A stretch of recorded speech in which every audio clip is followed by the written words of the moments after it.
being condescending. You've been warned, alright? Let's move forward amicably.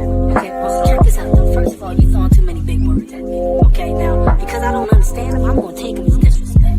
Watch your mouth and help me with the sale. Okay, see, now you found yourself a nigga. You looking for a nigga?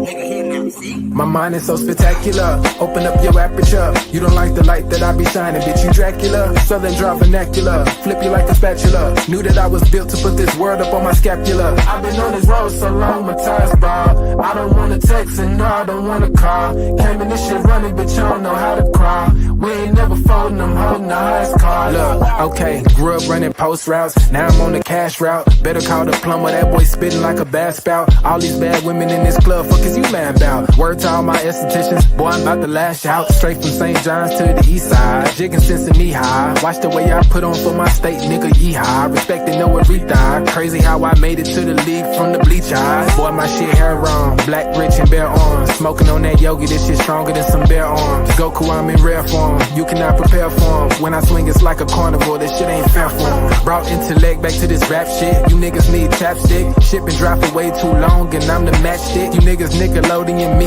I'm more like Cap Nick. Cap a nigga, throw him in front of me.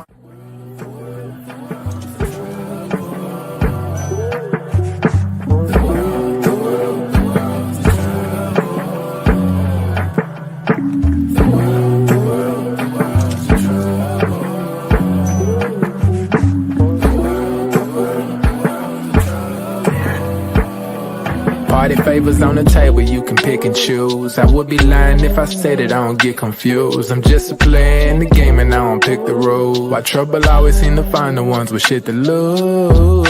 About to blow like we just lit the fuse. We double dutch into this dough, I get this shit in twos. Push the button, get it started, put that shit in cruise. A little dust up on his heart, I barely get to use. A fool flatters himself, a wise man flatters the fool. Man, I just came to get it started like mechanics with tools. Cause in my hood, if you don't pack a tool, you planning to lose. These young boys deserve Oscars, they be acting a fool. A couple loose screws, but they hammer accurate. Ooh, I know some niggas stuck on drugs and manufacture it too. School of hard knocks, we all got our bachelor's. Food, no cap and gowns, but we all had the master. Party favors on the table, you can pick and choose. I would be lying if I said it, I don't get confused. I'm just a player in the game and I don't pick the rules. Why trouble always seem to find the ones with shit to lose.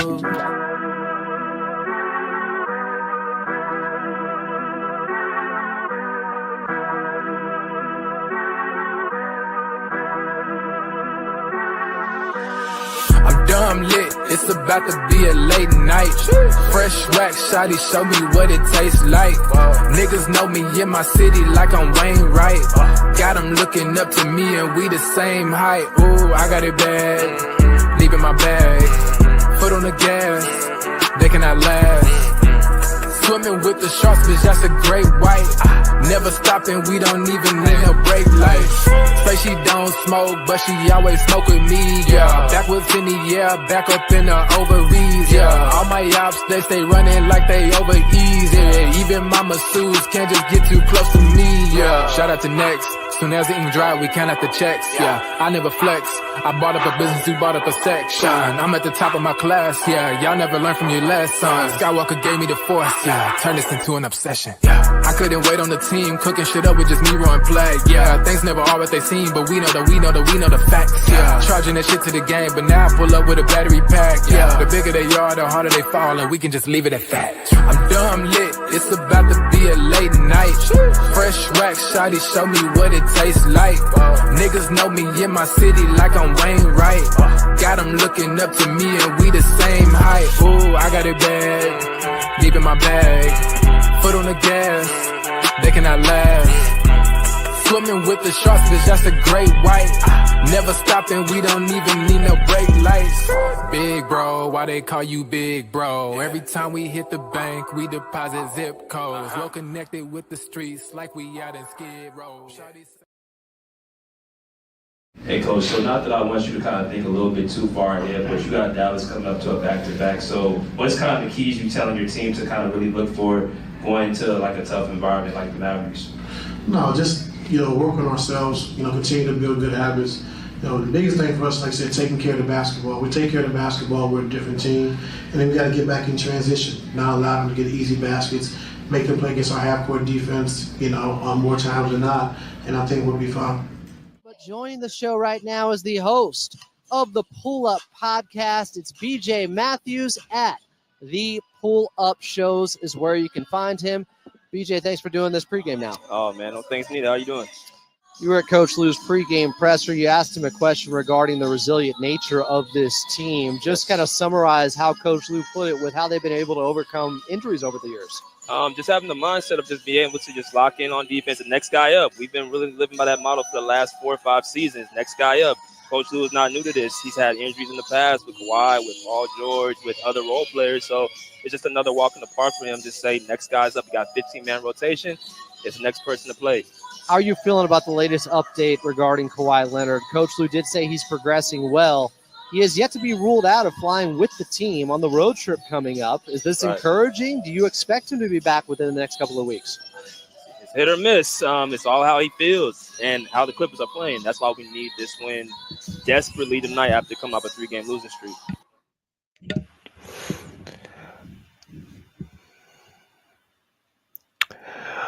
What's good, everybody? Welcome to the Pull-Up Show. I'm your host, Mr. BJ Matthews, a.k.a. B. Just before we get started, follow us on the YouTube page, the Pull-Up Basketball Podcast. Like, share, subscribe. All of our YouTube videos, hit that like button. Y'all come in here, hit the share, subscribe as well. Hit that Cash App, $ Slick Rick 1991 son. Cash App, $ Slick Rick 1991 son is our Cash App. If you guys do not have Cash App as well, perfectly fine. Make sure you guys go into our super stickers and super comments that are available. Very simple. As y'all come in here in y'all chat box, make sure you guys donate to the Pull Up Basketball Podcast. Your own discretion. It could be $1, $5, $20, $100, whatever's on your heart to donate. You guys can do that if you guys like for this great content that we drop on a daily, weekly, monthly, yearly basis. Or you can just simply hit the like button and share the video with your family and friends. It's perfectly free. But let's get it popping, man. We got 20 people in here. We should have over 20 likes, man. As y'all come in here, please wipe your feet before you enter this house, as well as make sure you guys answer the poll question. Who will be victorious tonight between the Los Angeles Clippers and the Dallas Mavericks? One of our conference rivals that we've been dealing with for the last, 4 seasons, right?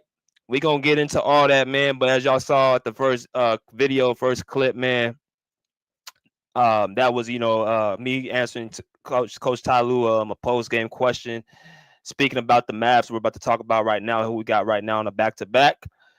And the second clip was simply with me and my man, Mr. Adam Oslin of Clipper Talk. He's the Los Angeles Clippers radio host out here in L.A., covering the Clippers. So definitely, expanding the skill set, expanding the bag, getting to it, man, showing that I can do more than just, be put up in a box. So there's a lot of different skills, and I'm out here progressing. So I just give thanks to God for this, man. But we're going to get this popping, man. Let me know that y'all in the comment section as well, man. We got a lot of business to talk about. We're going to talk about the game tonight, and we're going to talk about the Kawhi Leonard return update and when he will probably be returning back, and some things I've been hearing a little bit behind the scenes. So we're going to get into it, man. So let's talk about tonight. We got the Mavericks, who are right now pretty much rolling in the Western Conference. Let's see. They are 17-9 to our 15-12. Game starts at 8:30 p.m. Eastern Standard Time, 5:30 p.m. Pacific Standard Time. And I know this is a little bit unusual, but I will be doing some pregame talk as well at times. I thought I would be willing to do this because I didn't do an actual game talk after the Jazz game the other night. Now, we ended up beating the Utah Jazz pretty convincingly. It was pretty much over in the first quarter. And the game was led by Mr. James Harden, who had over 40 points. I thought he was going for 60, which I'm going to talk to y'all about that performance as well. But we got the Mavs tonight, who's going to be a much tougher opponent on a back-to-back on their home floor. Now, people who do remember last year, our season ended in Dallas in 6 games. Where basically we lost the series to Luka Doncic and Kyrie Irving, who went on to the NBA Finals and lost to the Boston Celtics. So this is a team that was representing the Western Conference last year. So Mavericks, what have they done this offseason? They picked up a couple of pieces. They've also lost a few pieces. One of the people they lost was Derrick Jones Jr., who's now with us, who is actually right now questionable for tonight's game. We're going to talk about some of the injury reports as well. But the Mavericks picked up Najee Marshall for letting Derrick Jones Jr. go. And Najee Marshall from the New Orleans Pelicans, who they picked up. They lost Josh Green, who was a very, very scrappy guard. He is now with the Charlotte Hornets. And they lost, and they actually gained Klay Thompson, who is going to be a borderline Hall of Famer, right? The sharpshooter, one of the best 3-point shooters of all time, top 5 in my personal opinion. One of the Splash Brothers, 4 championships as well. This is what you have had with the Dallas Mavericks. They kept their same core: Luka Doncic, Kyrie Irving, Daniel Gafford, PJ Washington, and the head coach Jason Kidd. All right, so they're coming back trying to repeat what they did last year. As y'all come here, make sure y'all smash that like button. So it says right here, Dallas hosts Los Angeles after Doncic's 45-point game performance. So they won their last game, and they will be hosting us in Dallas. And right now, as we look at some of the people right now that's going to possibly be out of this game, this is the injury report that we have. Let's start with us, the Clippers. We have Terrence Mann, who's going to be out with the finger injury. He's supposed to be, actually, I think he had surgery already, so he's going to be reevaluated here probably the next week or so. We're going to see when they bring him back. Kobe Brown, day-to-day with his back injury. Kawhi Leonard, he's out with his knee management. We're going to talk about that as well. PJ Tucker is going to be looked to be traded, and Derrick Jones Jr. is out with a hamstring. But I remember I saw something about him being possibly questionable. If anybody can correct me, please put that in the comment section. But that's our injuries compared to the Mavericks. You got Jaden Hardy, one of their backup point guard. He's out to a day-to-day. You got Maxi Kleber. He's day-to-day with an illness. Dante Exum out with a wrist. Brandon Williams, day-to-day with thumb. Najee Marshall, day-to-day with illness. PJ Washington, day-to-day with illness. So they're missing a lot of players off the Mavericks themselves, right? And then cause the injury. That's not even the most important part that's going to be out for injury. Their main star, Luka Doncic, is going to be out, who has not been practicing as well. That was not listed into that injury report. So let's see what's going on with Luka right now. So it says Mavericks Luka Doncic's out with a heel contusion. Dallas Mavericks superstar guard Luka Doncic has been ruled out for Thursday game against the LA Clippers because of a left heel contusion. The injury prevented Doncic from practicing the previous 2 days. Mavericks co-star Kyrie Irving is listed as questionable because of right shoulder soreness. So not just Luka Doncic has been ruled out, but Kyrie Irving is questionable for right shoulder soreness. Wow. So a lot of injuries on the Dallas Mavericks. And then you talk about Kyrie Irving dealing with his shoulder. That's going to possibly affect his shot. A little bit of everything. Just when you have a short anything on your upper body, it's going to, compensate some of the things, even if you play. So you got Najee Marshall illness, PJ Washington illness, Jaden Harvey injury, Dante Exum injury, Maxi Kleber. You got 5-6 dudes, and you got your main stars banged up as well. So the Mavericks are 17-9, have managed to go 5-1 in games Doncic has sat out this season. Right, so they've even won games without Luka Doncic, so they do have some depth on that team. As y'all come there, make sure y'all smash that like button. Let me look at some of these comments right quick. What's good? Salute to Daniel Berry Sports Highlights. My man Adam said Klay a borderline Hall of Famer. He a lock, bro. Yeah, I just wanted to be nice. I know he's pretty much a lock, but how some people be like, oh yeah, he was a third option, man, or all this stuff. Like he's gonna be a Hall of Famer. So appreciate that, Adam. Big Titan, what's good, brother? He says salute. What's good, BJ? How you doing? Santa Claus is coming to town soon. Yes, sir. TD Chico Johnson said Jimmy Butler is out of here getting everyone sick. He's stupid. But yeah. So that's what's going on with the Mavericks. Let's go back to the Clippers, man. So what we've been doing the last few games. So obviously we got to talk about the Utah Jazz game the other night where we pretty much put them out their misery in the first quarter. I remember talking to somebody right beside me, and they were saying like basically that the Jazz act like they didn't even want to be there on the court.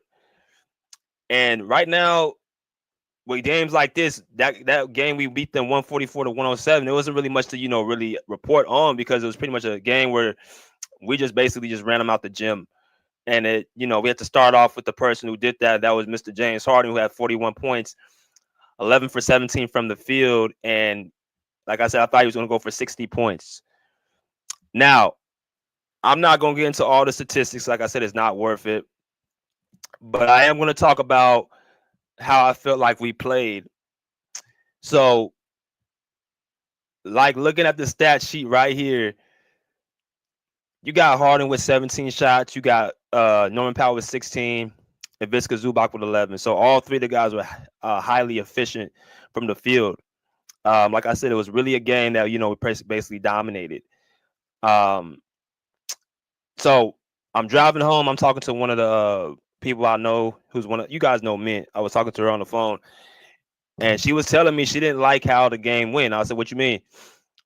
She was saying like, "Look, I'm happy we won the game, but I'm looking at more how we play and how we, played as a team, is because we're going to go up against two real playoff opponents against the Mavericks and the Grizzlies the next few days." So I said, "Okay, well, tell me more." Well, Harden, as great as he had this performance, he did it in 31 minutes. We got to start getting these other guys on board. We got to start getting these other guys comfortable, right? We got to get these guys on board to basically be able to prevail. Some of the guys that were struggling was, of course, Kevin Porter Jr., Jordan Miller. They both shot 8 and 6 shots, only made one of them.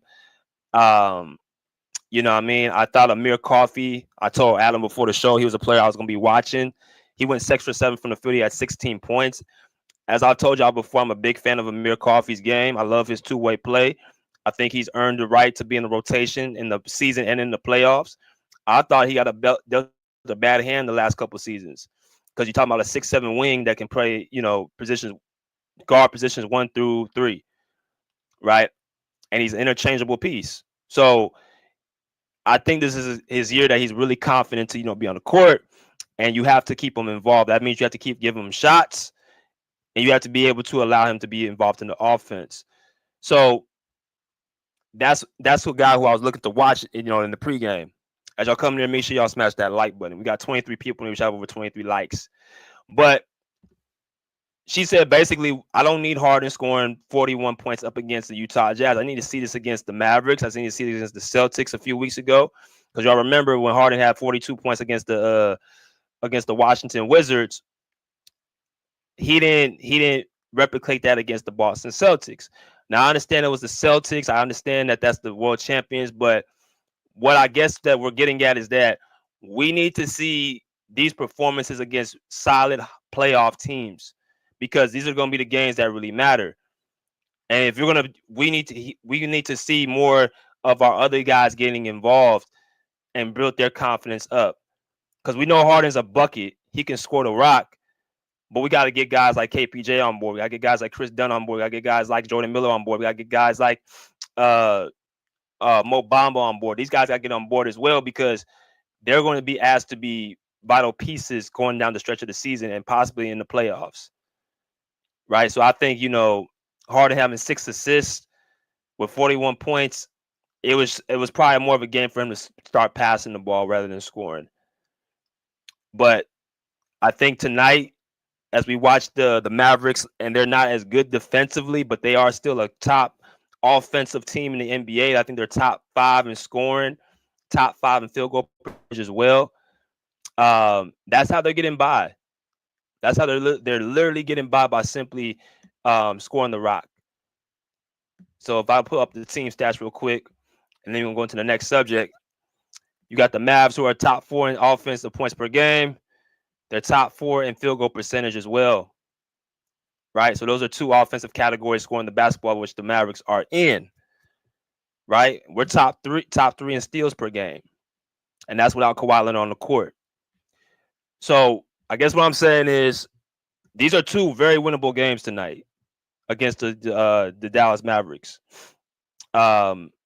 Yes, we don't have our best player, but they don't have their best player either, and then their second best player is dealing with parts with a shoulder soreness. But you got James Harden, you got Norman Powell, who are pretty much healthy. They should be able to go off and do what they want to do, with Dallas's not having the defenders that they had before in the past. So I expect, because I don't know, I think it might be, because who's our starting lineup?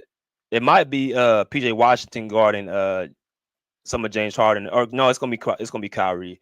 Yeah. Well, I'm gonna say this. Norman Powell's gonna have to do his thing tonight because ain't nobody gonna really be able to deal with him. I don't think Klay Thompson's gonna be able to play defense on Norman Powell roaming around the court and scoring the basketball. So I like our chances tonight. I like our chances. Salute, salute, salute. He said if Kyrie and Luke is out and Luka, we got to win this game. Come on. Yeah, we got to win this game for sure.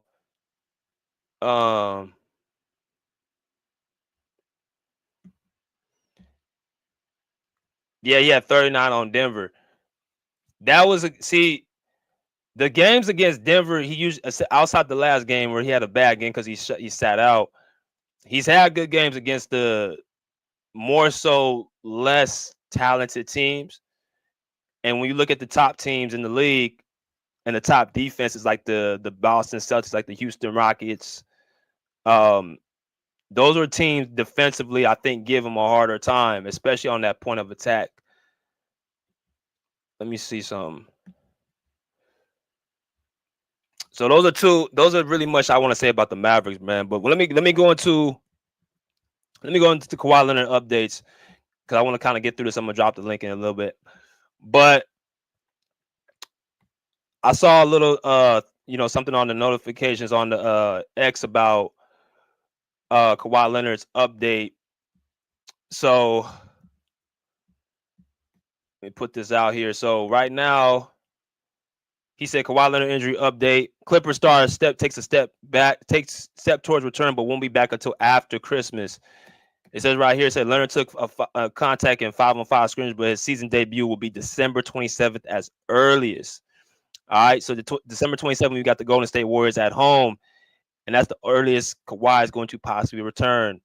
So like we said, he had a practice last week, non-contact. This week he's had a practice, which was, I guess, on what's today? Thursday, I guess on Tuesday. He was full practice, full 5-on-5. So like I said, in order to get back on the court, you have to do, check marks. Practicing with non-contact is not going to get you back on the court. You got to actually take contact for a couple practices. So the Clippers are not going to play him on any of these road trip games. So the road trip lasts all the way up until the 24th. And then the 27th, we go up against the Golden State Warriors at home. So they'll have a practice most likely on December the 26th, the day after Christmas. And then the 27th, there's a possibility he's going to be playing. It says right here, Tyronn Lue said he's going to travel, yes, but he's not going to play on the trip. This means that Leonard who has missed the Clippers' first 27 games in order to rehabilitate his right knee, will not make his season debut until after Christmas. The first game in which he could conceivably play is at home against the Golden State Warriors on December 27th. The good news about Los Angeles Clippers star Kawhi Leonard's impending return: he participated in a 5-on-5 scrimmage and took contact on Wednesday. Coach Tyronn Lue told reports after practice via Justin Russo Russo writes. The bad news is Leonard will not play on the Clippers' upcoming 3-game road trip in which they will visit the Dallas Mavericks twice and the Memphis Grizzlies.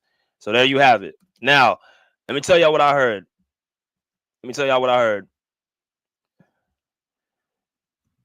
So I'm not going to name the name. I'm not going to tell you the person, but I did hear something about Kawhi had last week. I think it was last weekend. There was, I think it was last Saturday that Kawhi was doing like a very, intense private workout at the practice facility. And, basically looked like he was in game mode. So it turns out that dude, Bill Simmons, on his podcast saying that he can be back before Christmas. He was somewhat right. Now, do I think it was clickbait and him just trying to be seen? I'm starting to think it wasn't. I'm starting to think he had a conversation with somebody with the Clippers, and they just basically put on to preview that, he was looking to turn back before Christmas. Well, obviously it's not going to be before Christmas, but it's going to be right after. So either way, it was around the time mark of when he was supposed to be on the court. As y'all come in, make sure y'all smash that like button. So expect Kawhi Leonard to be back by the 27th, as early as the 27th, if he does a good at another contact practice. But I want y'all to listen to a little bit onto one of our other guys, one of our other defenders on this team, and we could talk about what he has bought and what also. Let me see something, because I want to play something that was said by one of our good friends of the show, who talked about what his has been so far, seeing Kawhi around and seeing him up close, now that he's pretty much all the way healthy. So we're gonna go into a little bit of a look, man, right here. because him defensively alone. As a defensive guy, what's it been like having Kawhi back out on the court with you guys? It's just a scary look, man. Because him defensively alone, he's one of the ones, and then we have a great defensive group. JVG, he owns in on defense. It's just a scary look, and we're excited to hopefully see that soon.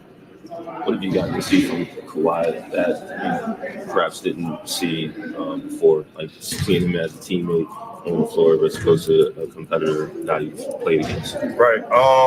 This is my first time being around him, and it's funny how the league works. Outside looking in, you think one thing until you're in there.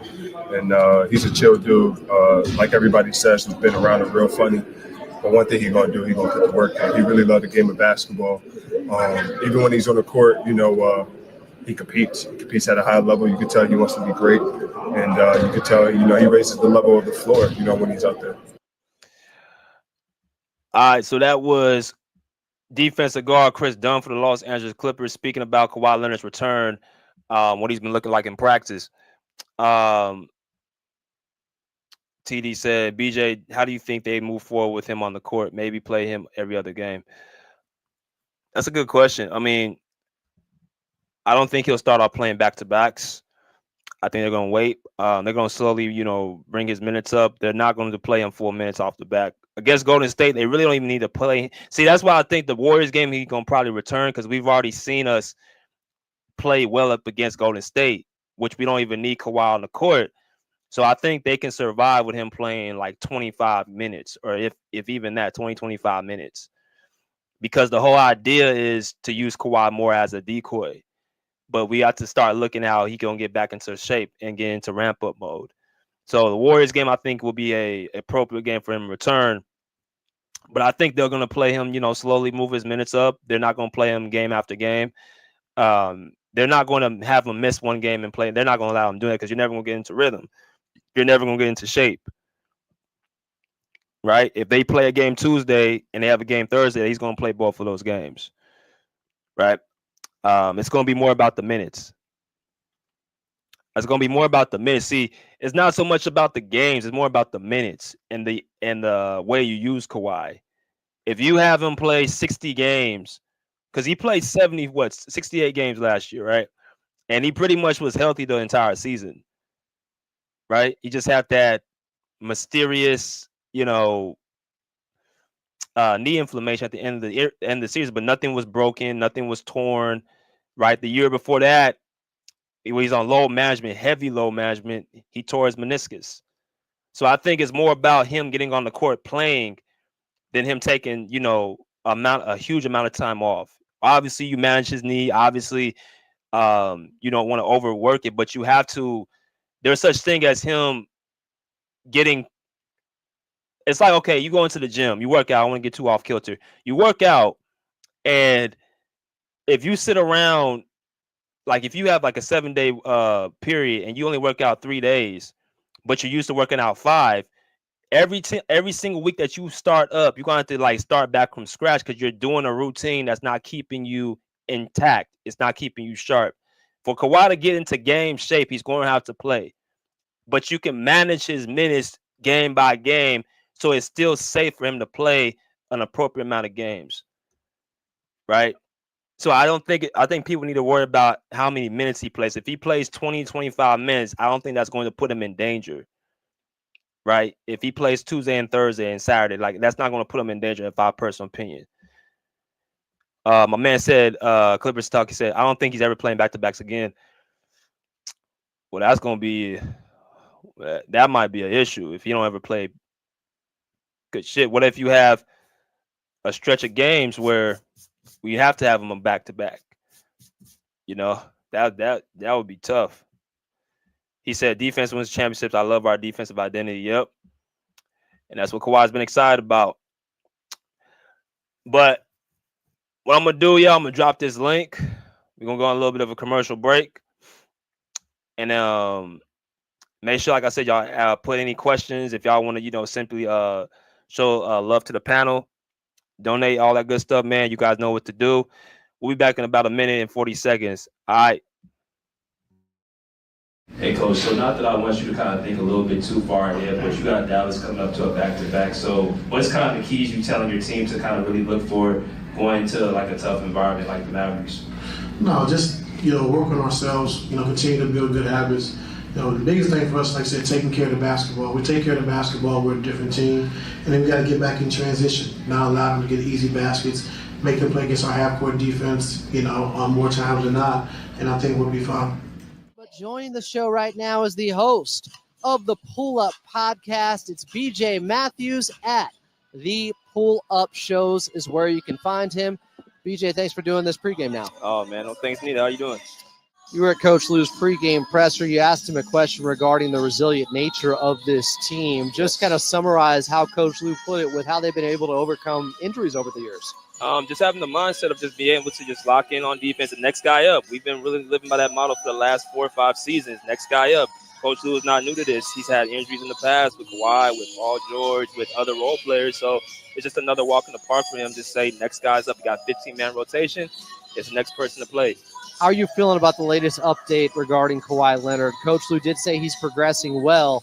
He has yet to be ruled out of flying with the team on the road trip coming up. Is this encouraging? Do you expect him to be back within the next couple of weeks?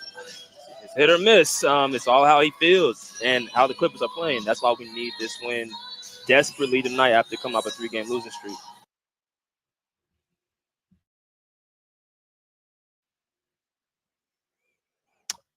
All right, so again, that was post-game and pre-game with Ty Lue and my man, Mr. Adam, man, Clipper Talk. Make sure y'all go follow him on Clippers Talk, man, my man, Adam Oslin. Very, very well put together podcast. Love his podcast. Love what he does for the work that he does, man. Go and follow him on his page as well. A lot of great content over there. But I dropped the link for y'all to come in here. If y'all want to come on here, man, talk, we can definitely do that. It's gonna be the panel's gonna be fully open. I got nothing but time today until the game comes on. Actually, funny story. So I had have to get my brakes fixed. So my car is in the shop. So literally, I'm be at the crib all day today, and as my car is getting fixed. So yeah, if y'all got time, we're gonna definitely get into it. But let's go into some of these comments. He said the whole league's talking up on guys that do the same thing who wants to shoot every time. It's only one basketball. Yes, sir. So basically you're saying offense. Offense does not win. You need offense to win, but you need defense on top of that as well. That's why you look at a team like the Boston Celtics who are offensive and defensively balanced, right? With 2 great star wing players like Jason Tatum and Jaylen Brown. And you have a bunch of good rotational pieces around those 2, and they have built themselves a championship dynasty. Talk about a team that's been to 4 conference finals, 2 NBA finals, and has won a championship. And they're still looking to go down that realm. So Boston has done things the right way, but like you said, defense wins championships. The Clippers are zagging when the rest of the league is zigging. Yes, sir. Yes, sir. Eloquence is key. Said that was dope, BJ. Appreciate you. Let me know that y'all are in here, man. If y'all want to come on here, make sure y'all smash that link right there. But I'm even looking at the comments. I'm looking at the poll right now. So if y'all haven't voted in the poll, 69% said the Clips will win. 31% said it's going to be the Mavs. We got 26 votes so far. Yeah. I mean, like I said, man. The fact that we got Luka out, we got Kyrie Irving dealing with that shoulder soreness, it's a good chance that they're not gonna. It's a good chance we can, win these 2 games. We still got James Harden, Norman Powell very healthy, and then we got Zubac. Let's not forget Big Zoo. Let's not forget Big Zoo in the post, man. Please do not forget Big Zoo. Let's not repeat the same problem and mistake that we did last time by trying to ice the one guy out of the paint that was responsible for our first game one victory over the Dallas Mavericks. Y'all remember against the Mavericks in the last year in the first round in game one, Zubac was the guy who led. So I'm trying to figure out what reason would it be for you to ice him out. There would be no reason to ice the player that actually got you the upper hand. They had no answer for Viska Zubac in game one against the Mavericks last year in the playoffs. Y'all see Derrick Jones Jr. and Kyrie Irving's face right behind. They had no answer for this man. So they need to use that to their advantage like they did last year. I don't understand it. It's more of a selfish mindset to me. I understand it's a guard-oriented league, but feed your big man. I don't get it. When the big dog eats, everyone else is happy. Because what he's going to do, he's going to protect the paint. He's going to block shots. He's going to run the floor. He's going to score around the basket. He's going to make your job easier, James Harden, Norman Powell. I'm going to name everybody. Kawhi Leonard when he comes back. Ty Lue. The game plan should be going into Viska Zubac because he's a traditional big, right? He's an unselfish big. This ain't Joel Embiid. This ain't Nikola Jokic. This ain't a guy that demands to take away from your game for you to be less of a factor. Viska Zubac has earned himself a 3-year deal. That means the Clippers are putting him as their future. He's our longest tenure player next to Terrence Mann. Why don't they got to start treating him like it? I don't want to see this 7, 8 shots, 6 shots, 10 touches out throughout the entirety of the game. I don't want to see that. So the Clippers have to make sure in these 2 games, utilize your big man. Gafford ain't got nothing for him. PJ Washington ain't got nothing for him. Najee Marshall ain't got nothing for him. Look at that.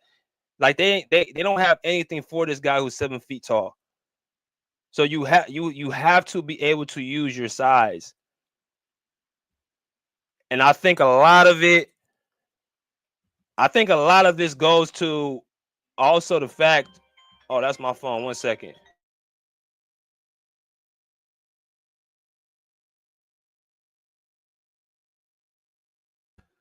All right. Like I said, we live in a guard-oriented league.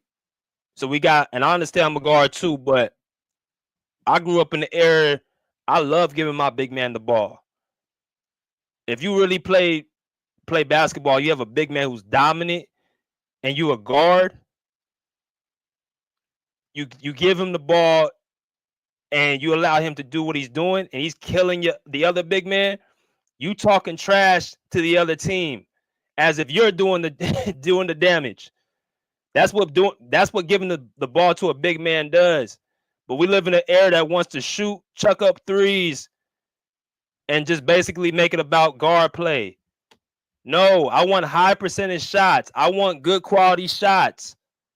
I want the guy who's shooting the best from the field getting the basketball. Not the guy shooting the best from the field getting the third, fourth most attempts. That don't make sense. Big Titan said, "Gotta feed the big." This ain't 2K. Well, shit, I don't know. It's basketball, so we gonna go with that. Feed your big. Big dog gotta eat. How about that? Mark Jack said, if we can somehow win 3 straight right before Kawhi get back, that would make us 18-12. That would be insane. It's right there on the table, right? Dallas is missed. They're banged up, and then Memphis. I ain't gonna lie. Memphis has been playing some good ball. They've been playing some good ball. For whatever reason, throughout the years, we've had trouble with Memphis. I think last year we beat them twice, but again, Memphis they look like a rebuild team. They were, I think, the bottom of the West. Now they're top 2. top 3 in the West. So, you know, we've had our troubles with Memphis, but I still think we've won in a series against this team. Mark Jazz said that would put the whole basketball world on notice. Yeah. So we got 35 people which have over 35 likes.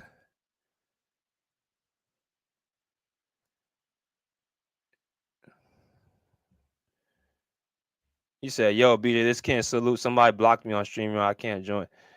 Hold on. Let me see what's going on with you. Why is they saying that you blocked, bro? If you can come on the chat and comment on chat, you shouldn't be blocked.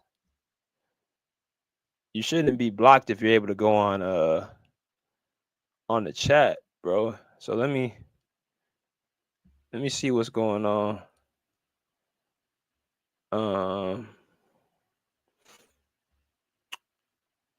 See, I could try to fix that as I'm going, but yeah, you shouldn't be blocked. If you can comment on the live, you shouldn't be blocked at all. Let me see how I can. I'm gonna talking y'all as I'm trying to figure this out with Kim, but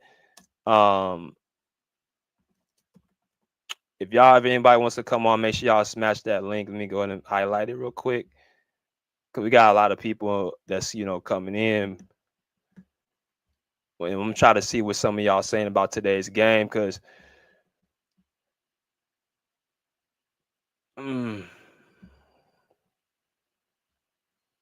see.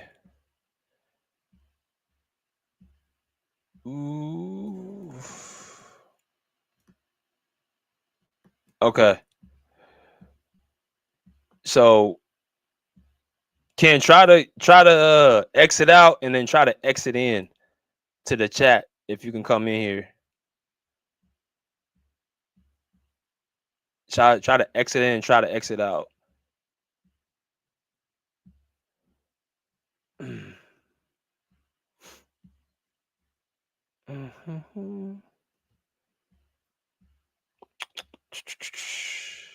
Cause that's crazy. That shouldn't be happening.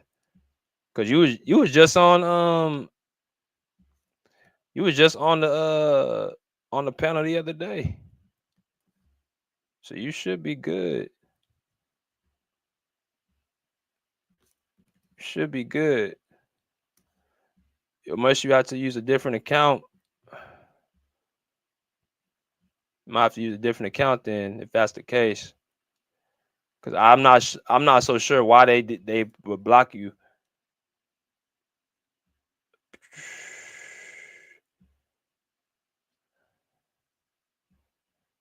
All right. Well, tell you what.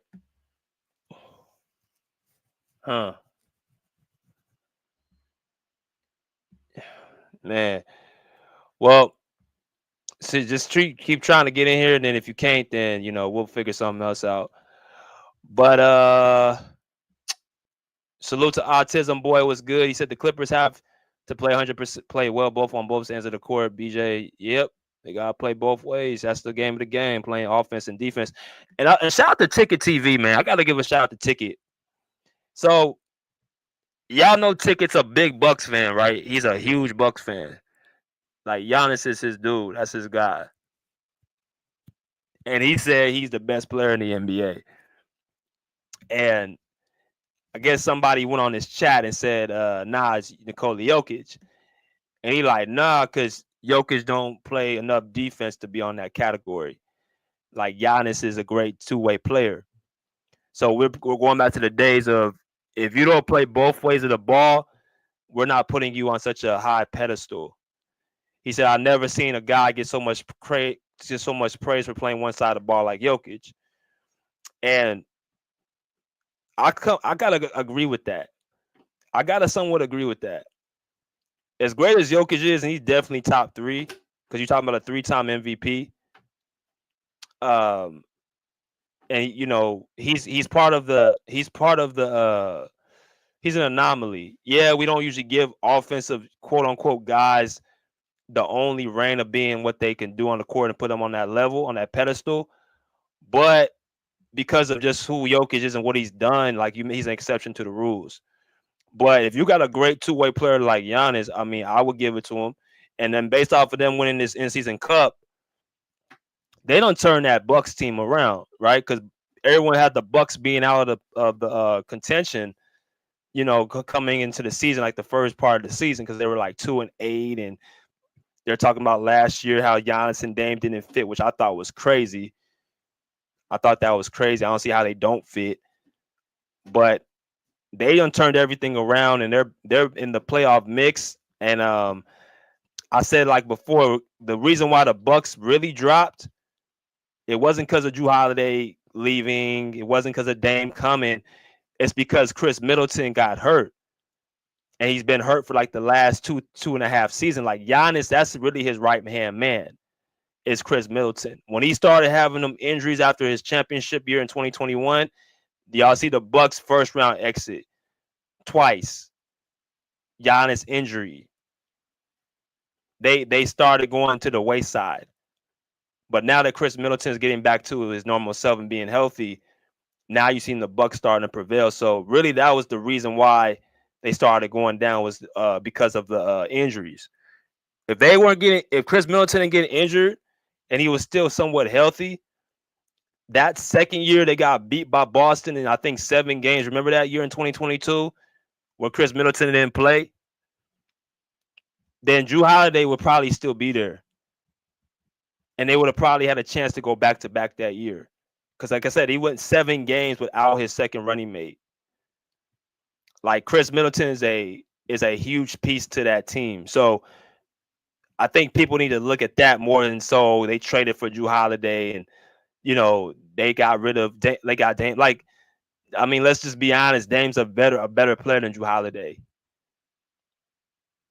He's a better player. So I didn't think that was the reason why they went down. I thought it was because of Chris Middleton getting hurt. So now you got Giannis, you got Chris Middleton and Dame in that backcourt. That's going to be a force to reckon with in the East. He said people undervalue what Chris Middleton does for them. Hell yeah, they undervalue him. Man, he's like 6'10", 3-tier scorer, and he's somewhat a okay defender. He's not terrible. He's a decent defender, right? So hell yeah, people would undervalue him.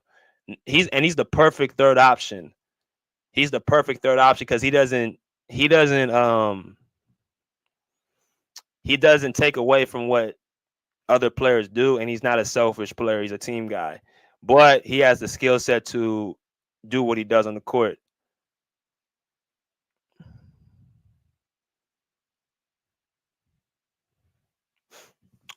It was Chico Johnson talking about. He said Holiday is more of a championship piece than Dame. Boston and Market don't win a championship without him. Yeah, he's a piece. You said it already, Chico. He's a piece. He's not the piece. They was talking as if he was the piece. Why they lost? Like, as long as Giannis Antetokounmpo is on that team, they have a chance to win a championship. Jrue Holiday is replaceable. Giannis ain't replaceable. Even on that championship team, it was Chris Middleton who was the second option. Jrue Holiday, credit to him, and I said this before that series started, he did a good job on Devin Booker for a certain period of games, but it was more so they don't when Giannis leaves the Bucks, that is when the dynasty starts to go. That's when they start rebuilding. That's when they start rebuilding. Is when Giannis leaves. If he leaves. So now they've been rejuvenated that squad, and they've built a championship caliber team that, now they're starting to be back into that Eastern realm. So now that the Bucks are back into the Eastern contention as a top seed, he said Dame hasn't won anything. He's not a championship piece. Well, let's look at what Dame has done. And I'm gonna probably do a narrative thing on Dame too. Dame has went to, and let's go to his Portland years. He's another one that's been to the playoffs every year. Dame in Portland, go look at them seasons he's had. He's had them he's had them big seasons in Portland, right? With the Portland Trailblazers. They were always top seeds in the Western Conference. A tough ass Western Conference. Who was his second running mate? CJ McCollum, right? CJ ain't no second option, he a third option. So you had a team in the West with the Trailblazers being led by a undersized, one-sided backcourt. I understand Dame ain't a top, he's not a number one option, but he can be a number two. He can be a number two. He's had some, good moments in the playoffs, but he's, lost to the Warriors 3 times. Right? Just like James Harden lost to the Warriors. So a lot of it comes to, again, just who you face and who's on your team and things of that nature. But I mean, I ain't saying Dame is the number one option, but if you now that you got Drew Holiday, or now that you got a Giannis Antetokounmpo beside him, they are definitely a championship caliber contender. Because shit, what did Drew Holiday win until he got some star power around him? So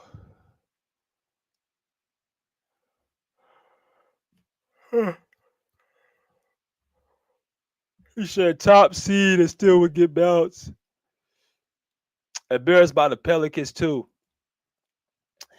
Yeah, I mean, I remember that was 2018?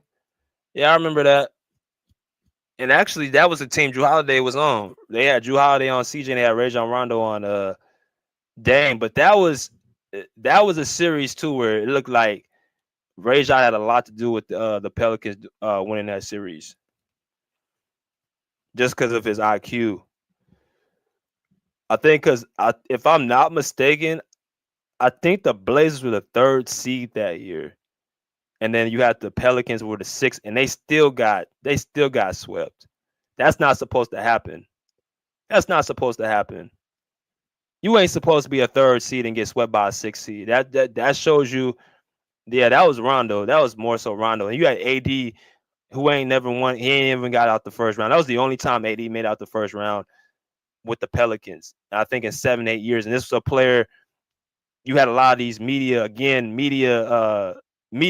stat geeks running around talking about AD's the best player in the league. Dude ain't nothing but whatchamacallit, a PR player. That's all he was a PR player. What up, Tweezy? How you doing? He said Drew's a hot role player. He is. That's what he's been saying. He is a role player. Don't get it twisted. Drew he's a respectable talent, but he's not going to the Hall of Fame. Dame will be Dame was voted a top 75 player of all time, even though I don't think he should have not gotten over a few players just to be in that conversation. I mean, what are we talking about? What are we talking about?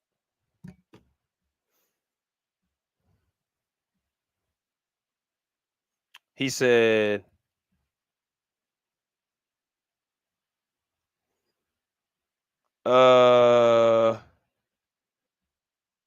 he said AD is the best defender in the league off of 4 games straight.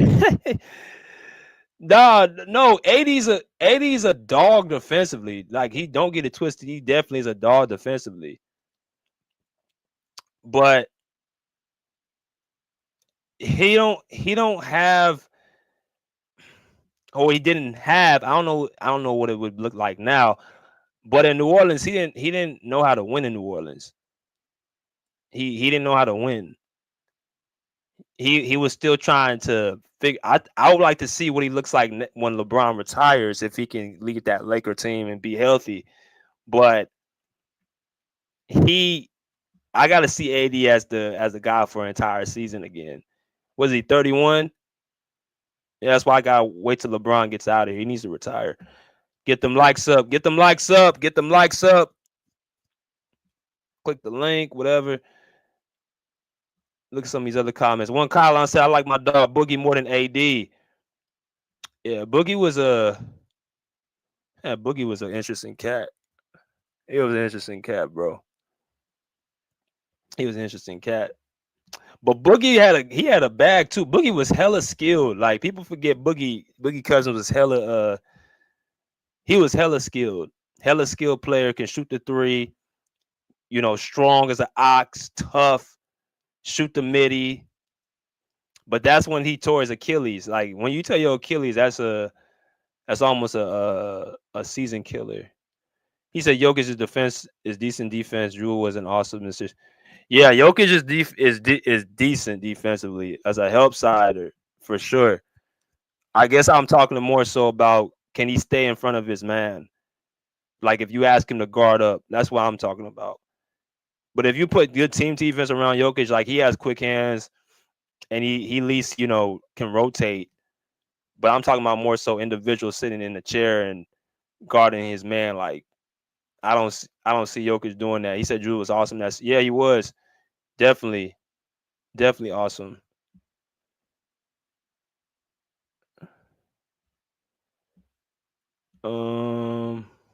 Let's see this. He said BJ they lying talking about you're better than Bam and Prime Draymond. He lied talking about he more versatile than them too. Who? AD and Bam?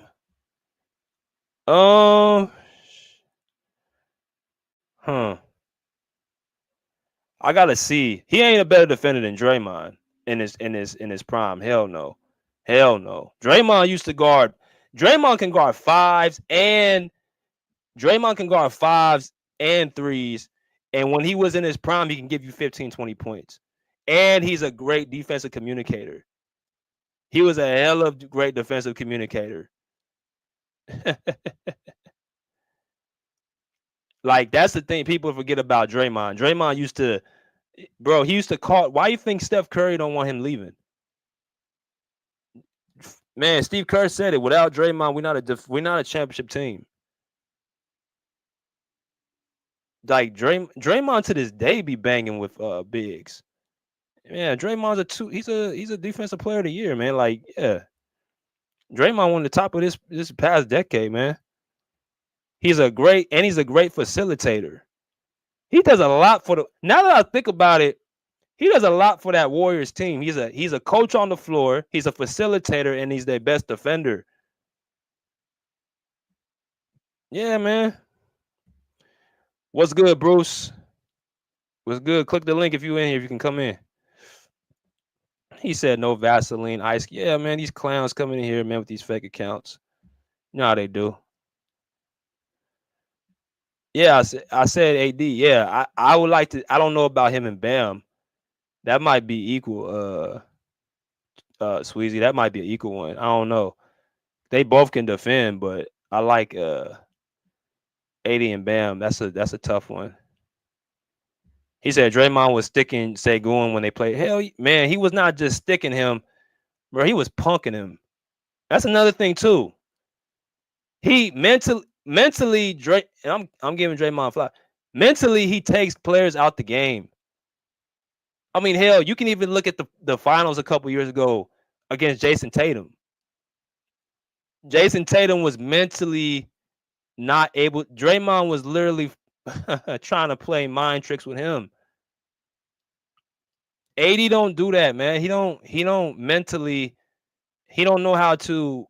He doesn't steady guys mentally enough to take them out the game. I don't see that.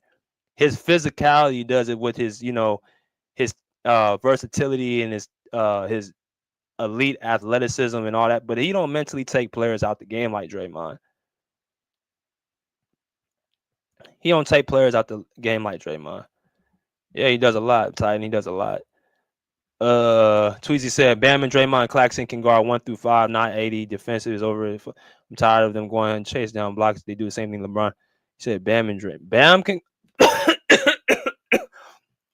Bam can guard a point guard. I don't know about points, Sweezy. I know Draymond can. I seen Draymond do that. AD ain't guard no. Well, AD can guard, I say 3 to 5.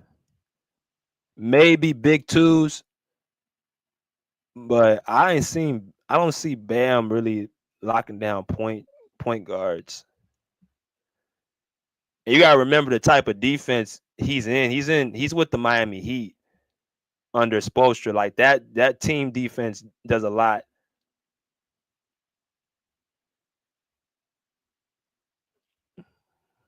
He's with a system that gives him the ability to guard point of attack or guard other positions too.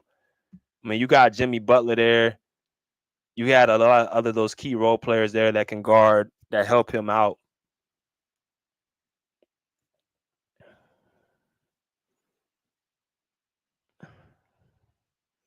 He takes players out the game by stomping on their chest.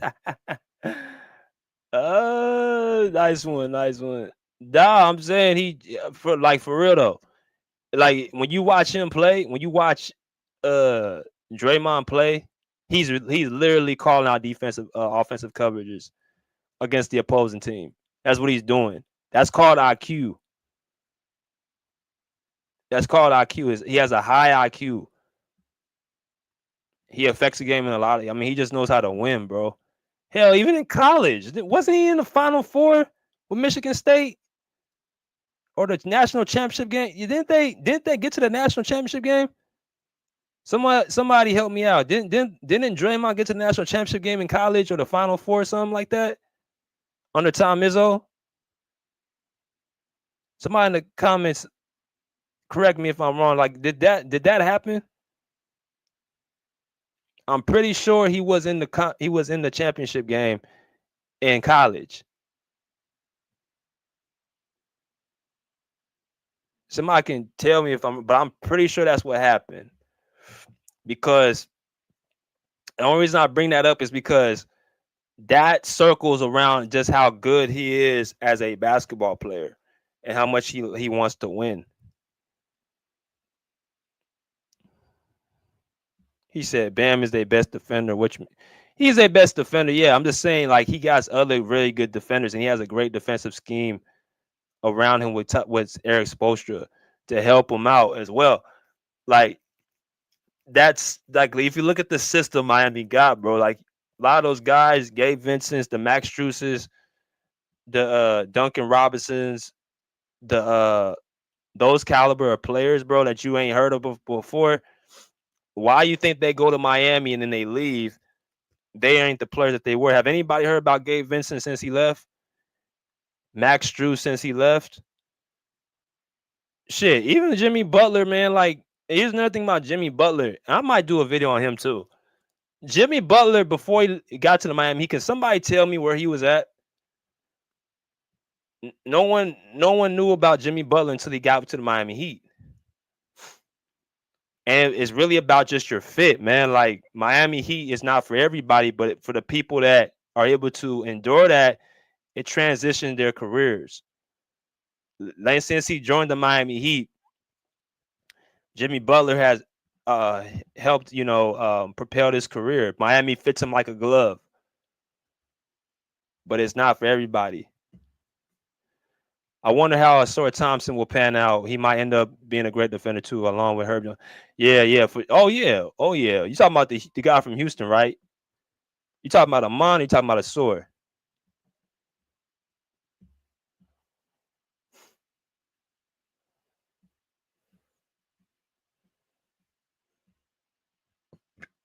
He said, not gonna lie, I can't watch basketball these days. Draymond's a mental case and a turnover machine. He says he's a mental case and a turnover machine. You really don't like Draymond, do you, Bruce? You really don't like Draymond. Oh yeah, I forgot to tell you. I wanted to show y'all the standings real quick. I've been going so far off with everything else I'm about to talk about. Look at the standings of all the teams. Let me see something. All right. So check it out. These are the standings of the conference right now. As y'all can see right now, we're in the 9th seed. All the teams are on top of each other. The first 4 seeds are all like, that's where the separation is, really, the first 4 seeds. and then it gets from like 5 till what is that? 5 till 12 where they just on top of each other. 13 to 14 to 15, they all out. Man, what a shame for the Pelicans, bro. The Pelicans, bro, what a shame. Zion need to go. I'm sorry, Zion has to go. Because what's going on with him? Like, is he, bro? I don't know what's going on with Zion. I just think he's not. What is he? And he's from South Carolina too. I just think he got to get a new change of environment, bro. See him he would need to go to a place like Miami. Like Miami would get him right. But New Orleans, bro, there's like he has literally no discipline there. He has no discipline. This guy's out for another. Like this team is bad. They're gonna probably get rid of Bi, right? I mean, it's just none for Zion. I would tell Zion to go. That team ain't going nowhere. I feel bad for DeJounte Murray. He needs to get a whole new core over in New Orleans. He said OKC's overrated. The West is wide open. Hell yeah, it's wide open. It's wide open, Bruce. Wide open. It's up to Kawhi. It's up to Claw. What he's gonna do? What is he gonna do? What is he going to do? Right? What is Kawhi gonna do? Is he gonna finally get on the court and be healthy for the postseason, or is he going to, it's gonna be all up to him. If he doesn't show up, if he doesn't play, then it ain't gonna matter. It's not gonna matter.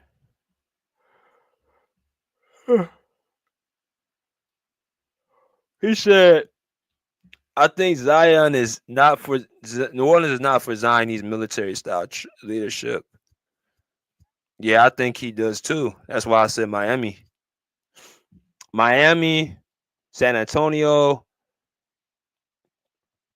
next to Wemby.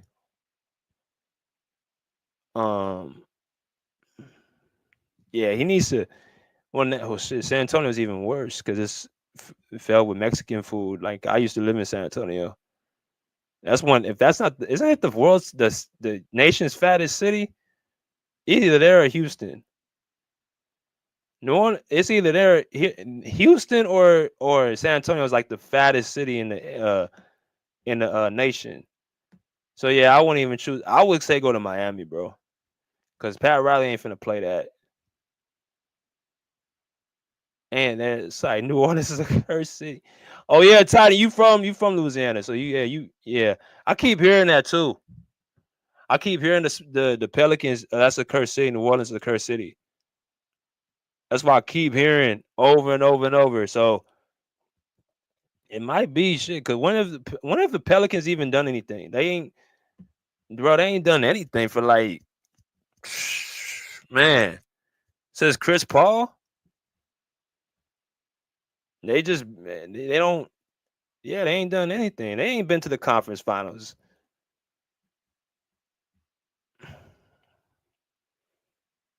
Who's some of the teams y'all looking at in the West? Some of y'all teams y'all looking at in the West. He said OKC isn't overrated. They lost only 2 games in a 2-month span. I don't think, bro, OKC, man. I just don't see it. I just don't see it yet with them, bro. Like they cool. Like they cool team to watch. They're a cool team to watch. I mean, I just gotta see it in the big moments in the postseason. But you know what? I think them additions they had with Caruso and Hardenstein gonna help a lot. But I gotta see OKC to see it to believe it. Barkley did say that there are big old women. Yeah, there is. There is. There is.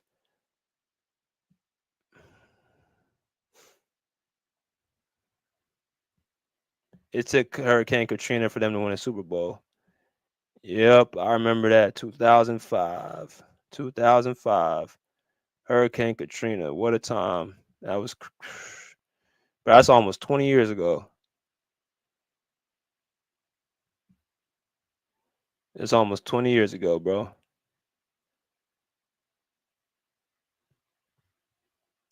Houston is not for Zion. There are women in food. Yeah, Houston got some of the prettiest women that you'll see. And there's some great food spots. Yeah, he wouldn't be focused. He wouldn't be focused, bro.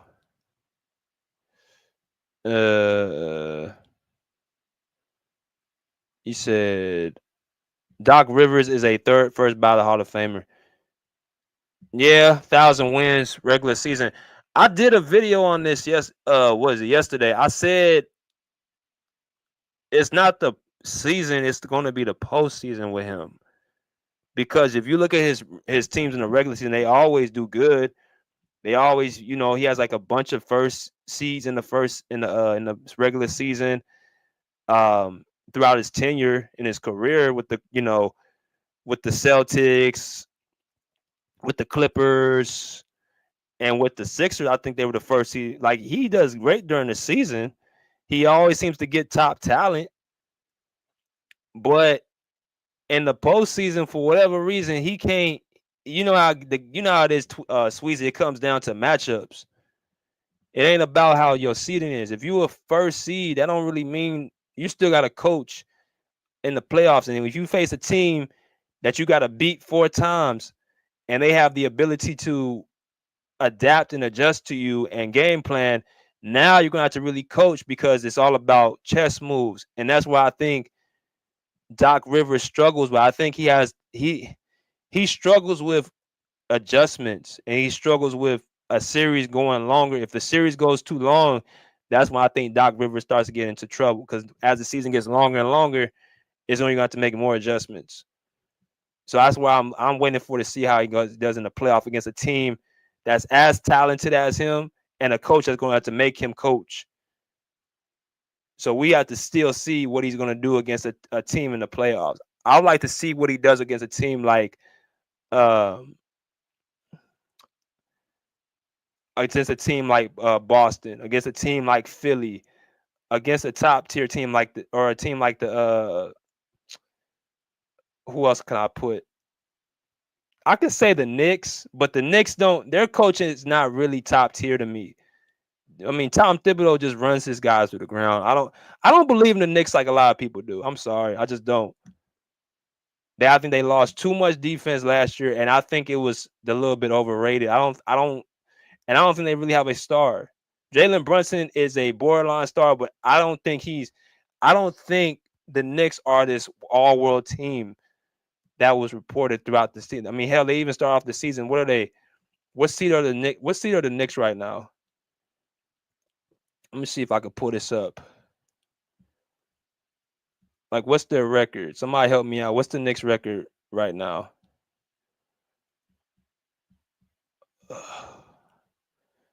Oh, never mind. I got it. So they're 16-10 right now. That's a good record in the East, but equivalent to the West, you would be a 6th seed in the West with a record like that. You'll be a 6th seed. So they're a mid team to me. Let me look at. He said Big Titan said, "What's going on with Kawhi?" He's traveling with the team, but he's not going to play for the road trip. So they're targeting the 27th.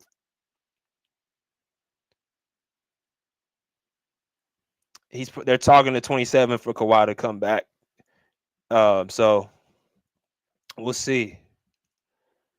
He said everybody gets better with time. Doc is coaching he is. But I've seen this before. I've seen him coach and have good records through the season, and in the playoffs they get beat by a team that's just as talented as them, and or a coach who has the ability to outcoach him. But you know what? I think that you got Darvin Ham beside him as a defensive coordinator. I think that helps because Darvin Ham, to me, I think is at his best as a specialist rather than a head coach. Even though I thought with the Lakers, he does some great things. He had him as a top defensive team. That's his specialty. He's a great defensive coach. So I would put him next to a head coach who can do, like, they probably will get over the hump because I think him and Doc work very well together. I think they work very well together. He said, done with Locke Brunson shit. Hell, well, yeah, I can see that because he has the quickness, he has the length. The only thing is that Brunson has great strength. But I would love to see that. Chris Dunn, he has great Chris Dunn has great reaction time. He has great footwork. So I could see that. I could see that. Damn, y'all are not coming in, huh? Y'all got I got about, I'm gonna give it about 10 minutes if y'all don't come in here yet. But you got like 40 people in the chat, but nobody want to come in. That's crazy, y'all. That's crazy. It's cool though. I'm glad y'all enjoying the show though.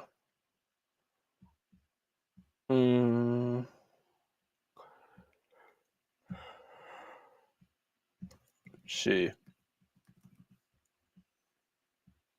I'll just keep going to y'all questions. He said Doc is buns. They got a run now by playoffs. They'll struggle first round and exit for the Bucks. It's possible. It depends who they face. You know somebody else that might give them a run for their money, even though they lost to them? Atlanta. Atlanta might give them a run for their money.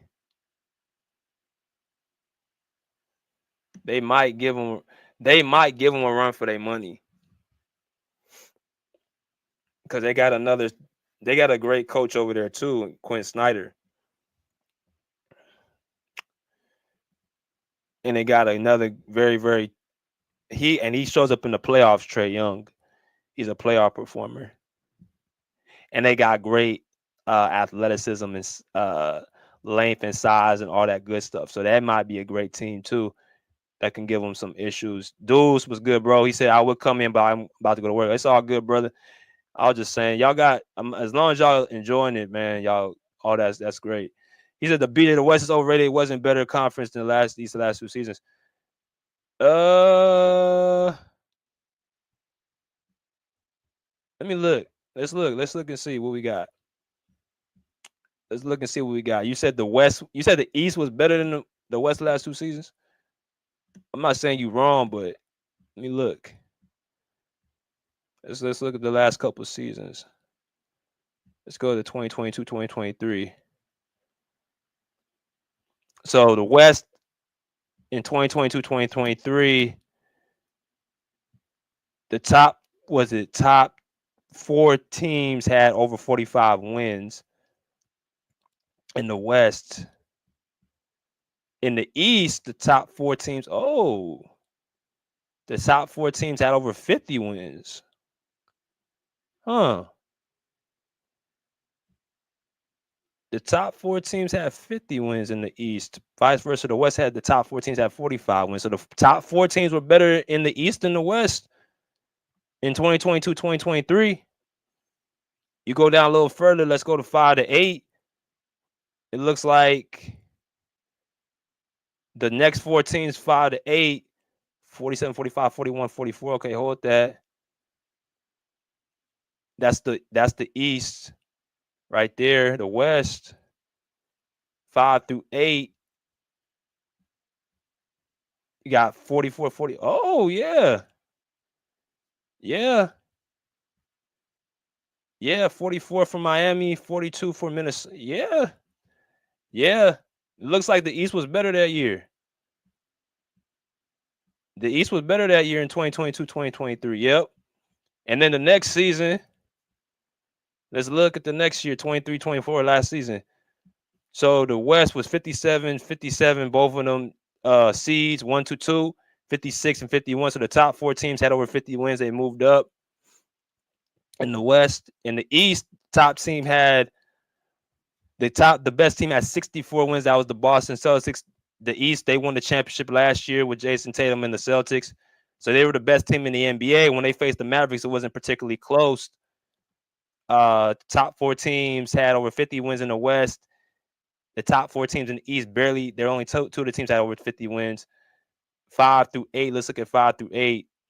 You got 47, 47, 47, 46. So over 45 wins in the East for 5 through 8. For the West, 5 through 8, 50, 49, 47, 40. Okay, so the West was a little bit better last year than the East, but I get what Sweezy's saying. He's basically saying the East.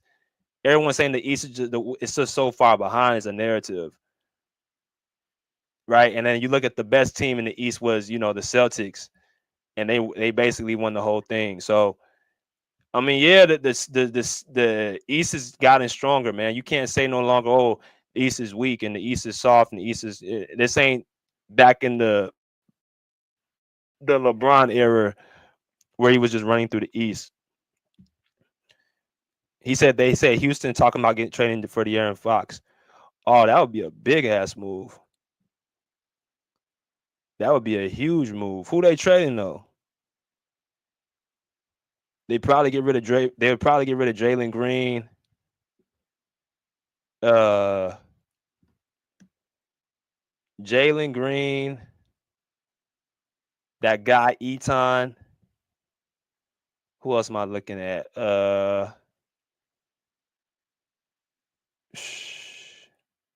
Fred VanVleet. They probably get rid of him too.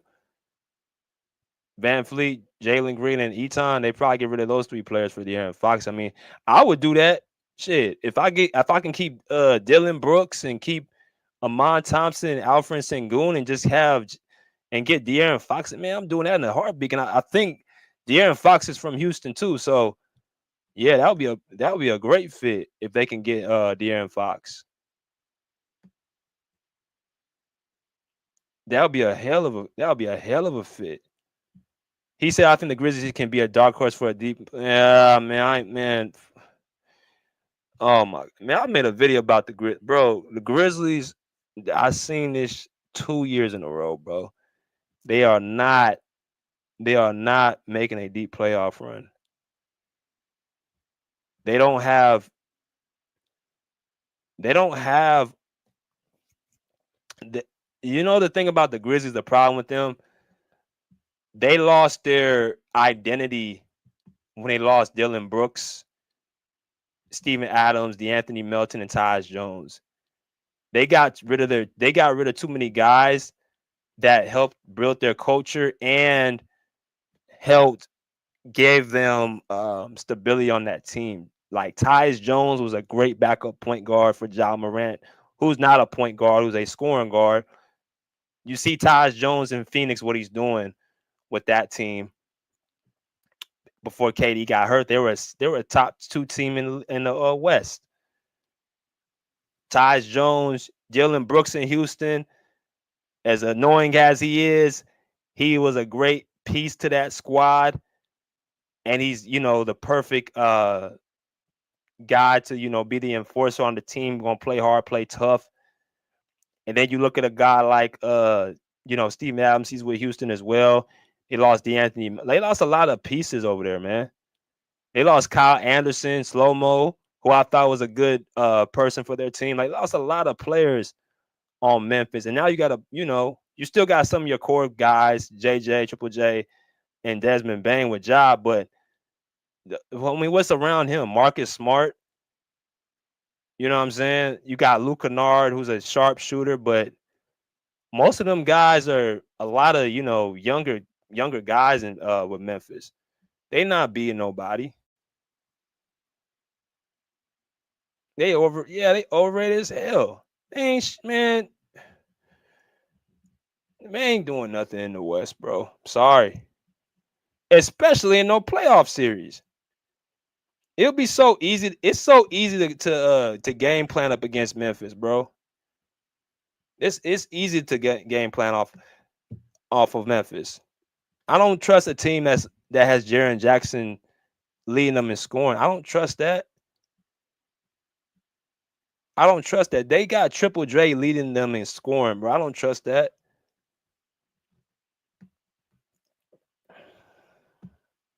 I don't trust the Grizzlies, bro. They are not like that. He said got tired of West bullying the East, got competition now. Yeah, they do. They hella got competition. He said, I think he's gonna beat the Grizzlies. You a Clipper fan, right? Yeah, we'll beat the Grizzlies. For sure. Oh, yeah, that's not a question. We'll beat the Grizzlies. Healthy with Kawhi, we'll beat the Grizzlies. Now, without Kawhi, that's a different story.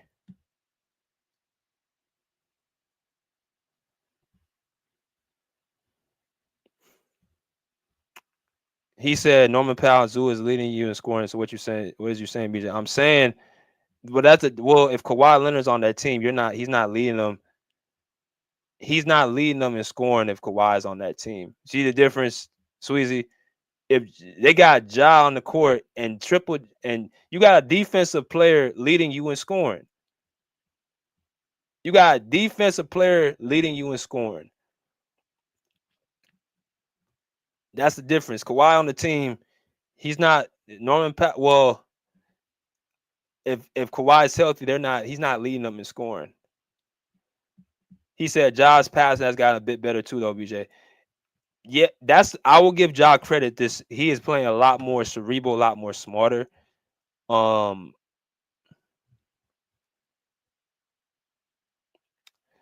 I don't know.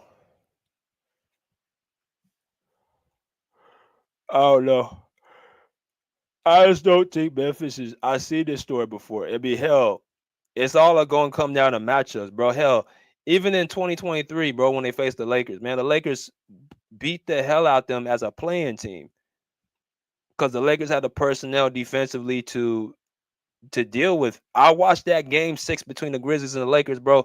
The Grizzlies couldn't even score. They couldn't even score.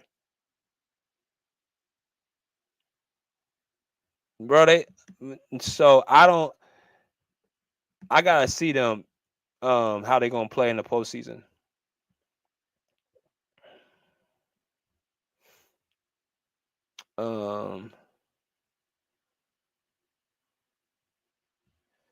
He said with the healthy Clippers, Kawhi healthy on the Clippers come out the West. But right now I got to give it the edge to OK. You love OKC. I forgot, Kirk. What's good, Kirk? You say you gotta give it to edge of OKC. Yeah.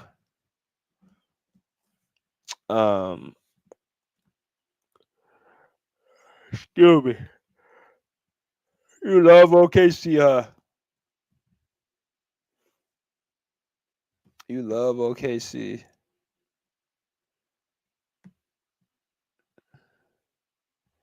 He said they missing their 2 bench players.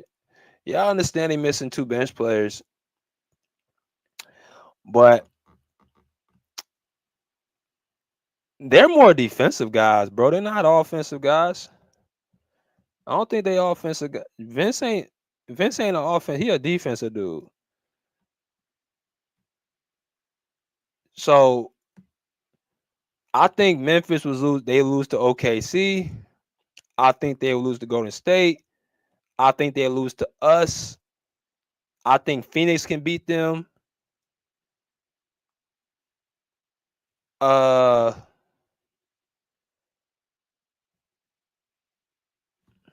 Dallas.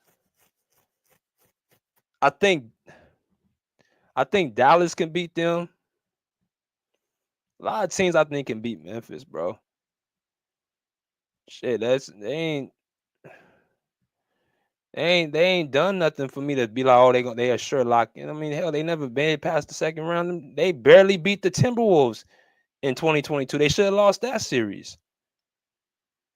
Timberwolves dumbass team giving up giving up 20-point leads and like, bro, Memphis.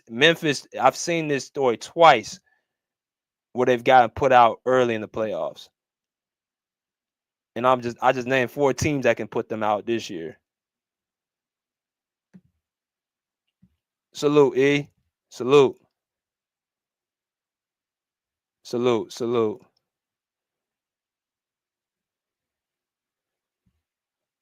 How? How?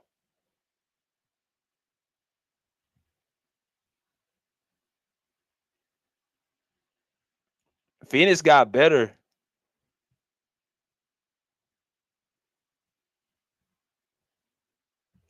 He said Grizzlies or Rockets. Who you think is better? The Rockets. They're better defensively. They're better coached. They got more experience, and they got a guy who they beat the shit out the Grizzlies this year, didn't they? Didn't they whoop them by like? Yeah, they beat the hell out the. Yeah, I'll go with Houston. I think Houston beats Memphis.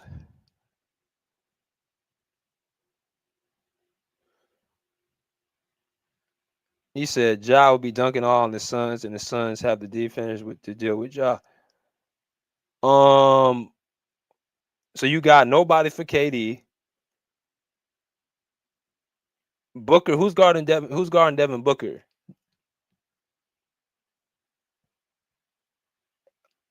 Who's guarding? You don't, and you lost that dude Zaire Whoops. You lost a lot of defense. You lost all your defense.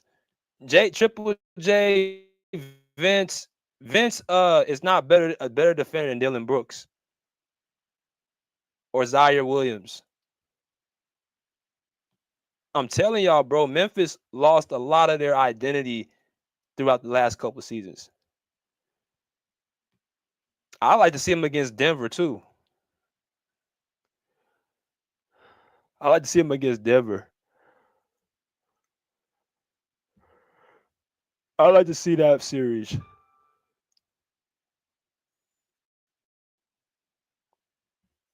Desmond Bane don't play no damn defense. Who? Oh, you talking about they got defense and you forgot, bro? Bane is cool. He ain't Booker. If you gonna tell me about Desmond Bane, you got to get Devin Booker to nod. Phoenix got better this year.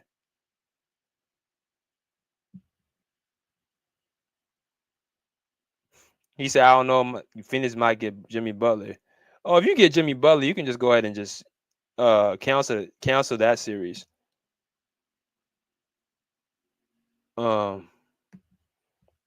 He said, "Be talking about the Clippers, not then the fuck, man, bro." Again, with Kawhi Leonard on the court, I'm talking as if that's the case. Yes, we're better than Memphis. Easy.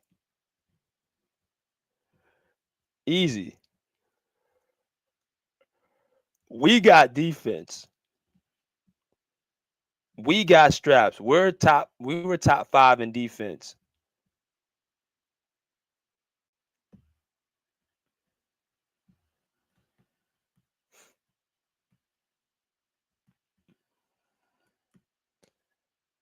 We're top 5 in defensive rating.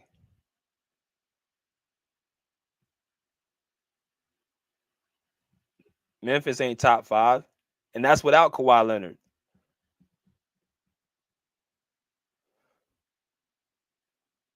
That's without Kawhi Leonard. We top 5. Hold on, a lot of y'all questions coming one after another. So if I don't catch it, y'all just might put it in the chat again. I'm finna end the live in a little bit.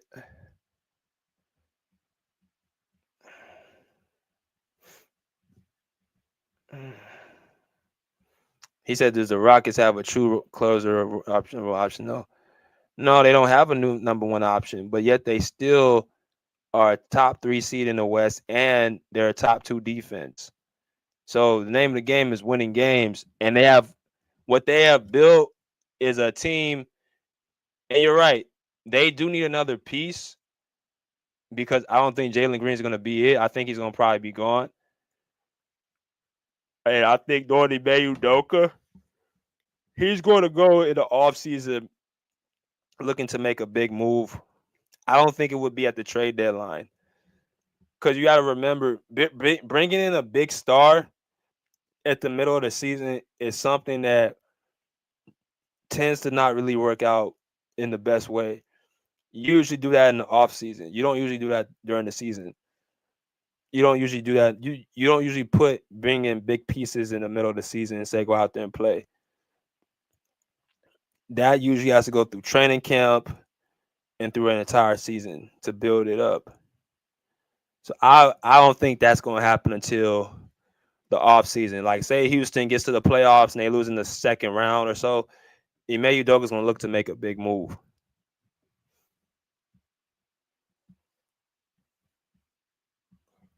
He said they gotta give up something to get Butler, so what they give it up?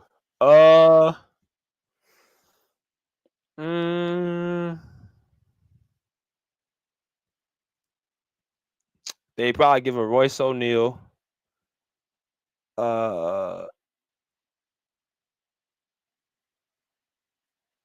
They might give up. What's that other guy? Dunn. You right. They might. They'll probably have to ask for a big piece back, Miami, but I don't think they're looking to move Jimmy Butler though. I don't think so. I don't think that's the case. He said adding the call to a top 5 defense is crazy. Hella crazy. Hella crazy. Hella crazy.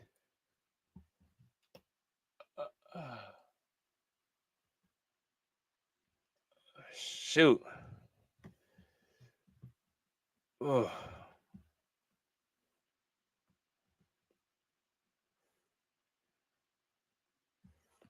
He said, "Do I believe Jimmy Butler is overrated?"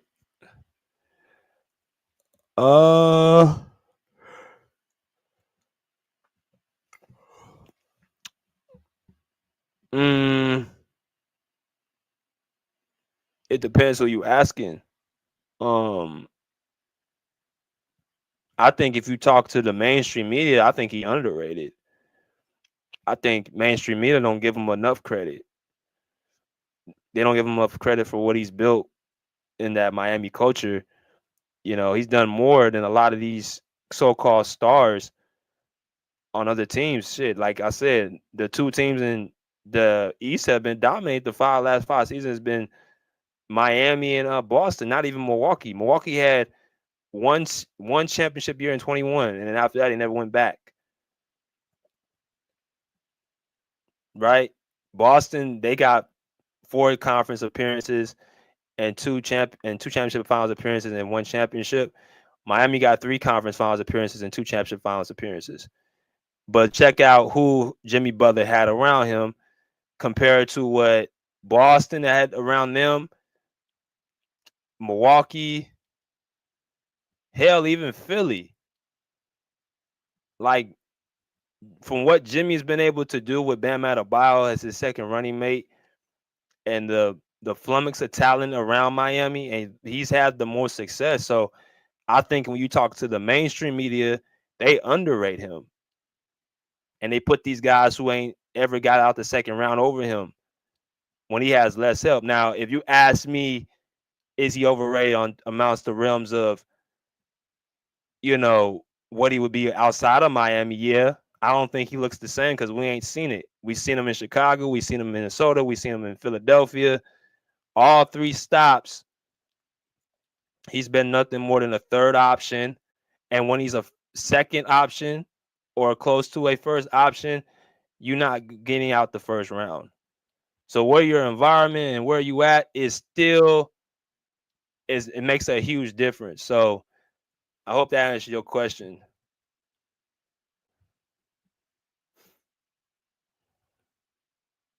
He said Pacers and Hawks would be interesting along with the Mavs and Suns again.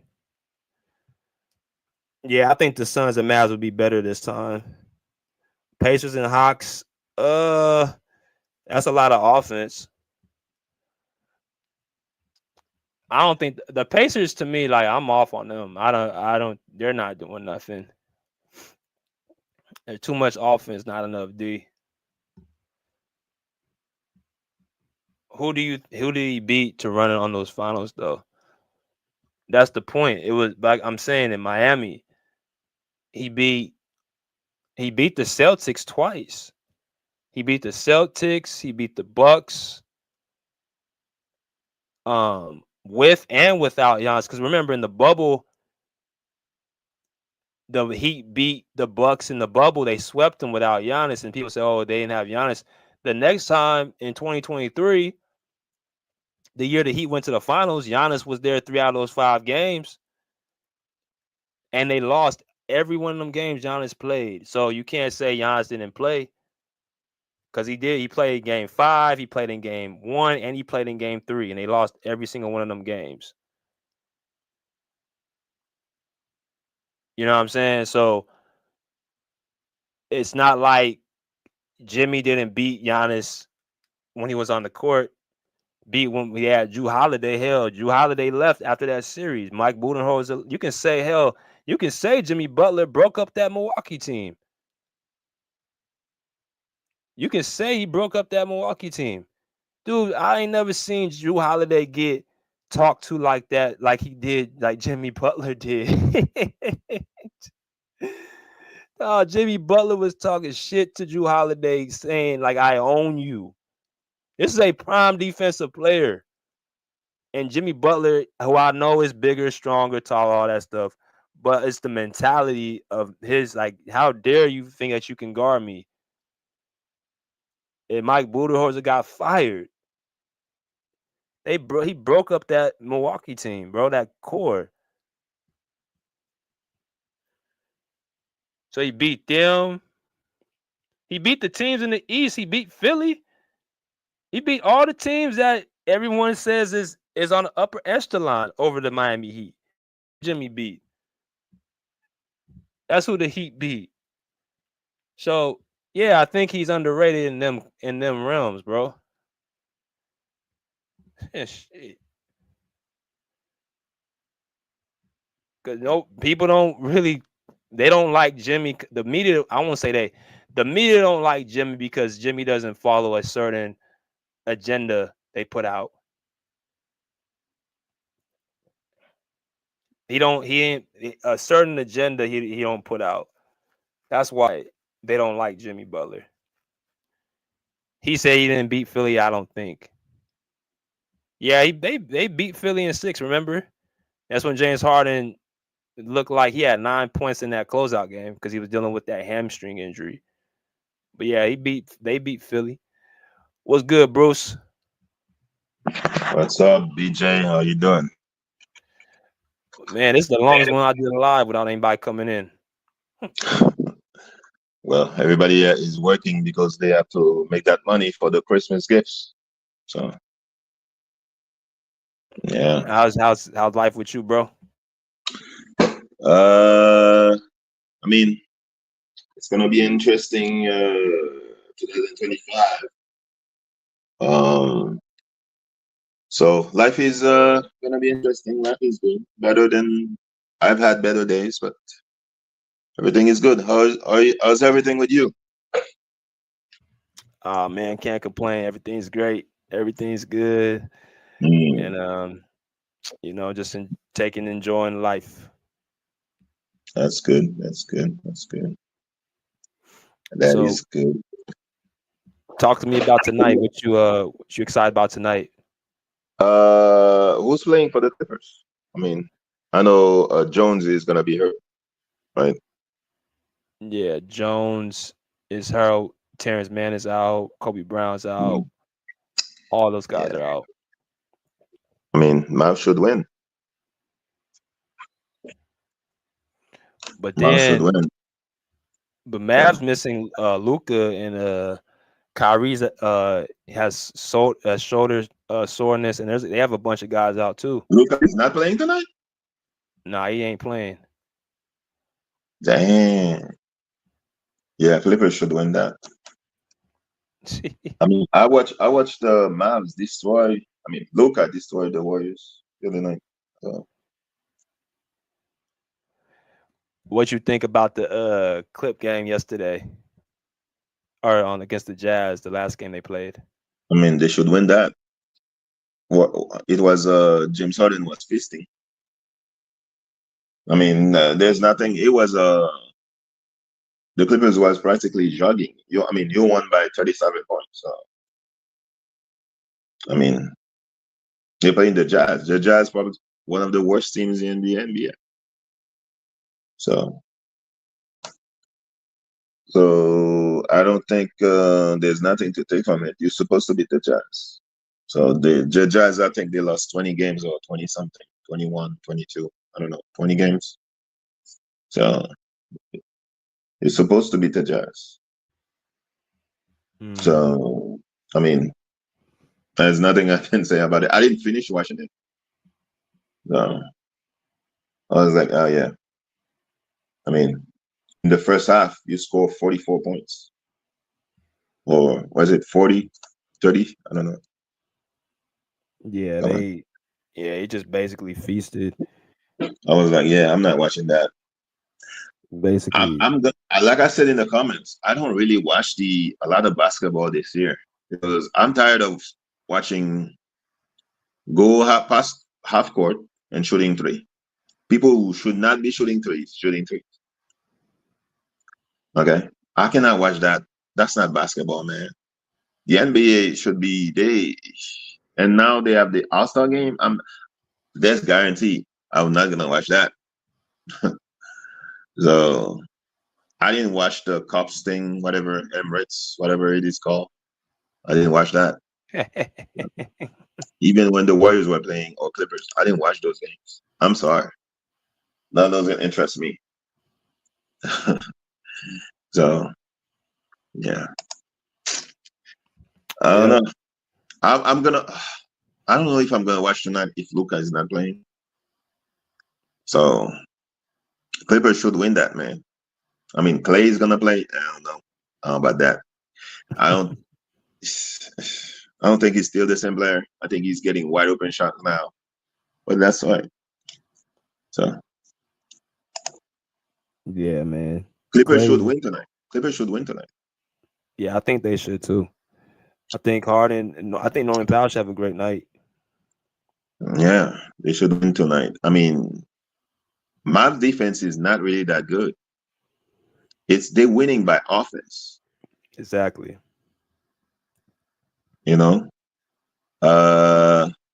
they need to. I was listening when you were mentioning that feed the big man the ball.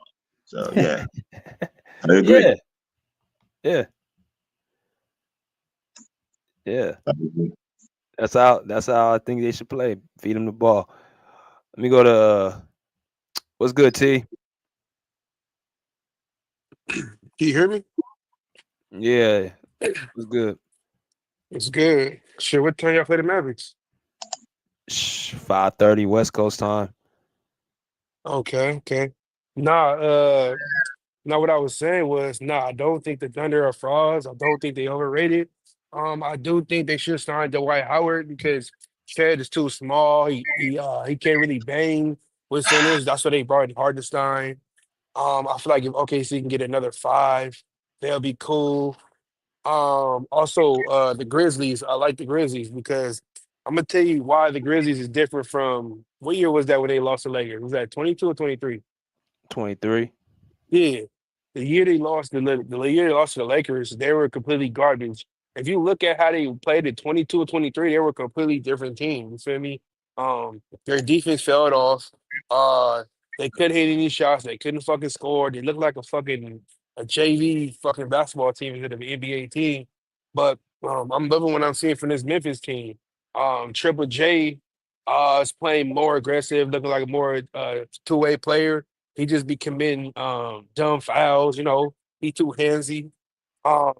Memphis missing their 2 best bench players, G.G. Jackson and Vince Williams Jr. Those are 2 athletic wings, two-way players.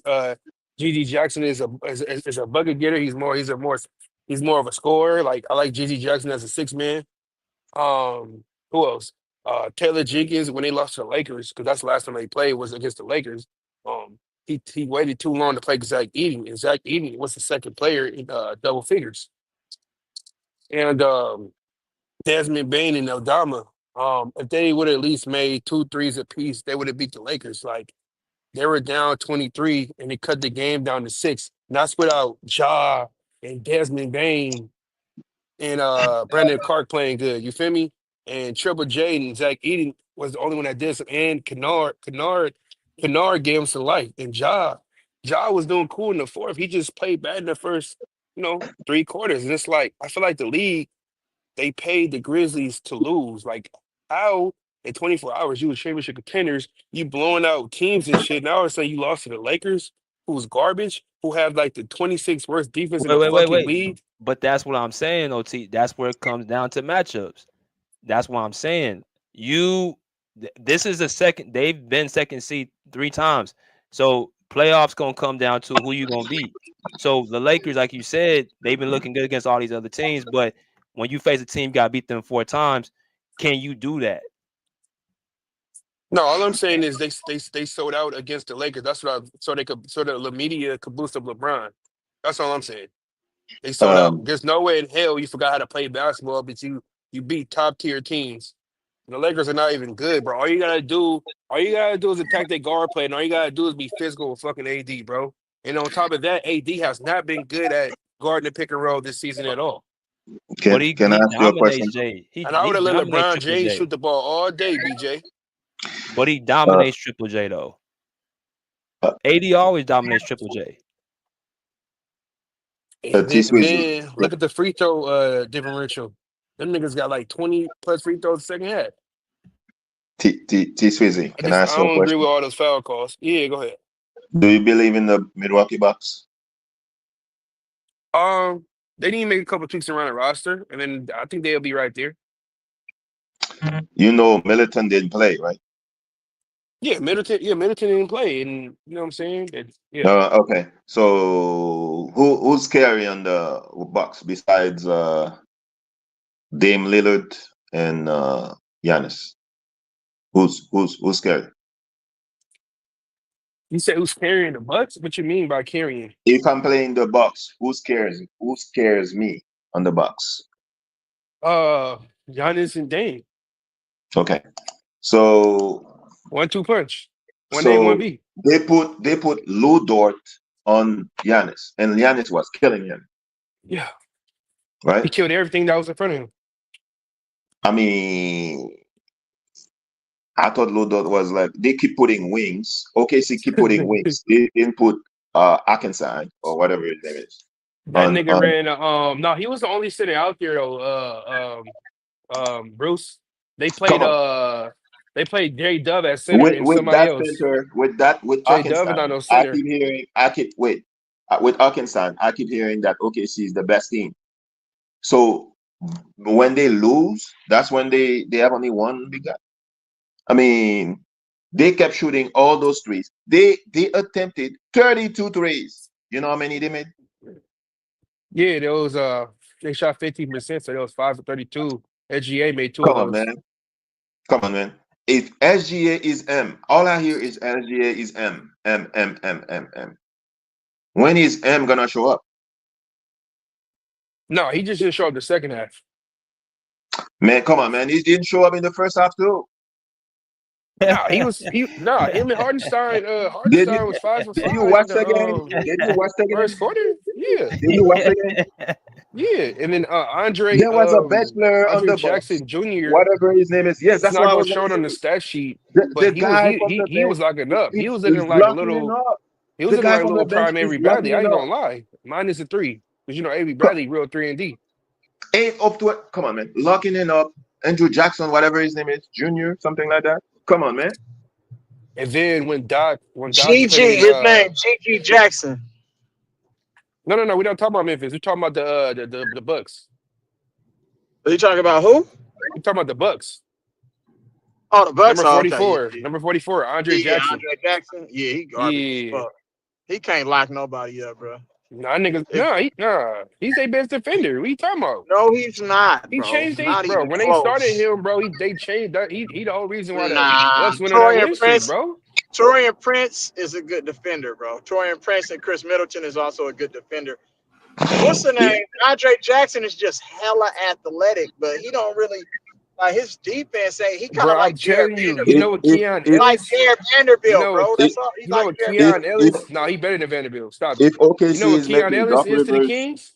That's what if Yeah, he is to Keon the Ellis don't even get that much run though, bro. What you talking about? He been that's benched. no.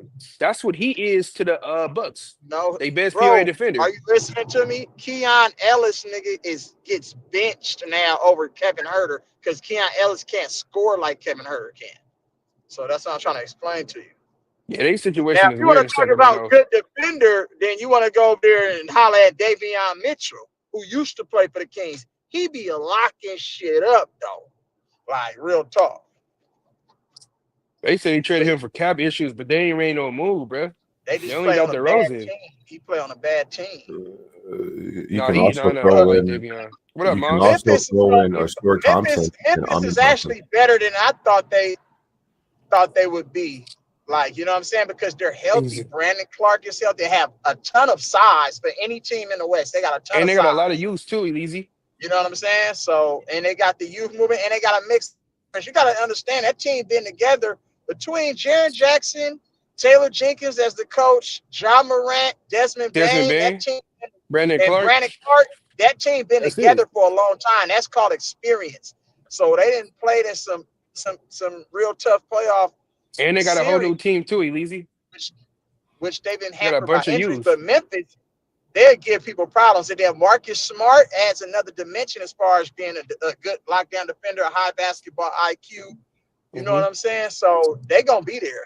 Marcus Smart, GG Jackson, GG Jackson, Marcus Smart won Vince a Williams Defensive Player of Jr., the Year award. Zach So however Edey, you want to Luke twist Kennard. that, his Defensive Player of the Year award is more impactful than Rudy Gobert. I mean, Ruby Gobert won, so I don't know. For his shit, Marcus I would Smart say been Marcus hurt Smart the defense last is 2 way years. better than Rudy Gobert. He been hurt the last 2 years, Bruce. That's why he didn't The make the only thing defensive team. about Smart about Marcus Smart is last name, so I don't know about that. No, he's one of the best defenders in the league, bro. No, he's not. He's the quarterback. Come on, man. He's the quarterback. No. Okay, he got hurt. He been hurt He's though. a quarterback. All right, Bro, he'll be if you back. look at Marcus Smart, what he did before that injury. Let me ask about the game tonight Jay, too. what's happening, bro? My bad. I came in and speak to Let me go to E about the Clipper game tonight against Dallas. So what you think about tonight Clippers game? should smack Dallas tonight. And you know what's so fun? You know why I really dislike the NBA more and more after every game? How you drop 50 and then you're out on 2 days rest with a shoulder injury? You had 2 days to rest, fool. How are you injured already? You just scored 50. It don't even make no sense, bro. You talking about Luka? Yeah, how, bro? How you injured already? And now Kyrie got a shoulder injury? Come on, bro. That's all for the betting. It's all for the betting. That's all it is, bro. They do that. They announce these injuries because it's a lot of money being invested on these players in these games. And that's why the sport is dead, because of the betting and the contracts, bro. It's all jacked off. This is like, dude, you can't score 50. You have 2. So if you did get injured in a Warrior game, you had 2 days rest to rehab the injury before you play the Clippers. It just don't even make no sense, bro. That's a cop-out to me. Because you know why? The Clippers got one of the best defense and more physical defenses. It's going to be hard for him to do what he wants to do against the Clippers D as opposed to a Warriors defense. Yeah, you ain't dropping no 50 on the Clippers. I promise you, you're not. Yeah, it's our first meeting against them too, and I think Derrick Jones is out. I think he might be there tomorrow or the next game, but he out tonight. See, Derrick Jones is out, so that's huge right there. So now this game is going to be a competitive game because they know each other so well. But the fact that Derrick Jones Jr. is out and he's not playing against his former team, which he knows them all too well because he played against them in practice every day, that's huge. So now you're going to have to plug and play with, who's going to take that spot. You got Nicholas Batum, Amir Coffey, Jordan Miller, and then Kevin Porter Jr. So I think I expect Kevin Porter Jr. to have a big game tonight, in my opinion. Yeah, Mavs ain't got no D for our guards, so I think the guards, Norman Powell should explode tonight, and I think KPJ should have a good night too. And KPJ should have a good night. Yeah. Yeah. I believe KPJ have a good night. Harden. James Harden is only looking like an all-star player against the garbage defenses in the NBA. So you can do that against Washington, Utah, but when he plays up against these good teams, he shoots a low percentage from the field and he has a high volume of turnovers. So that's something to look out for. You know, Jay Kidd has really, really good defensive schemes.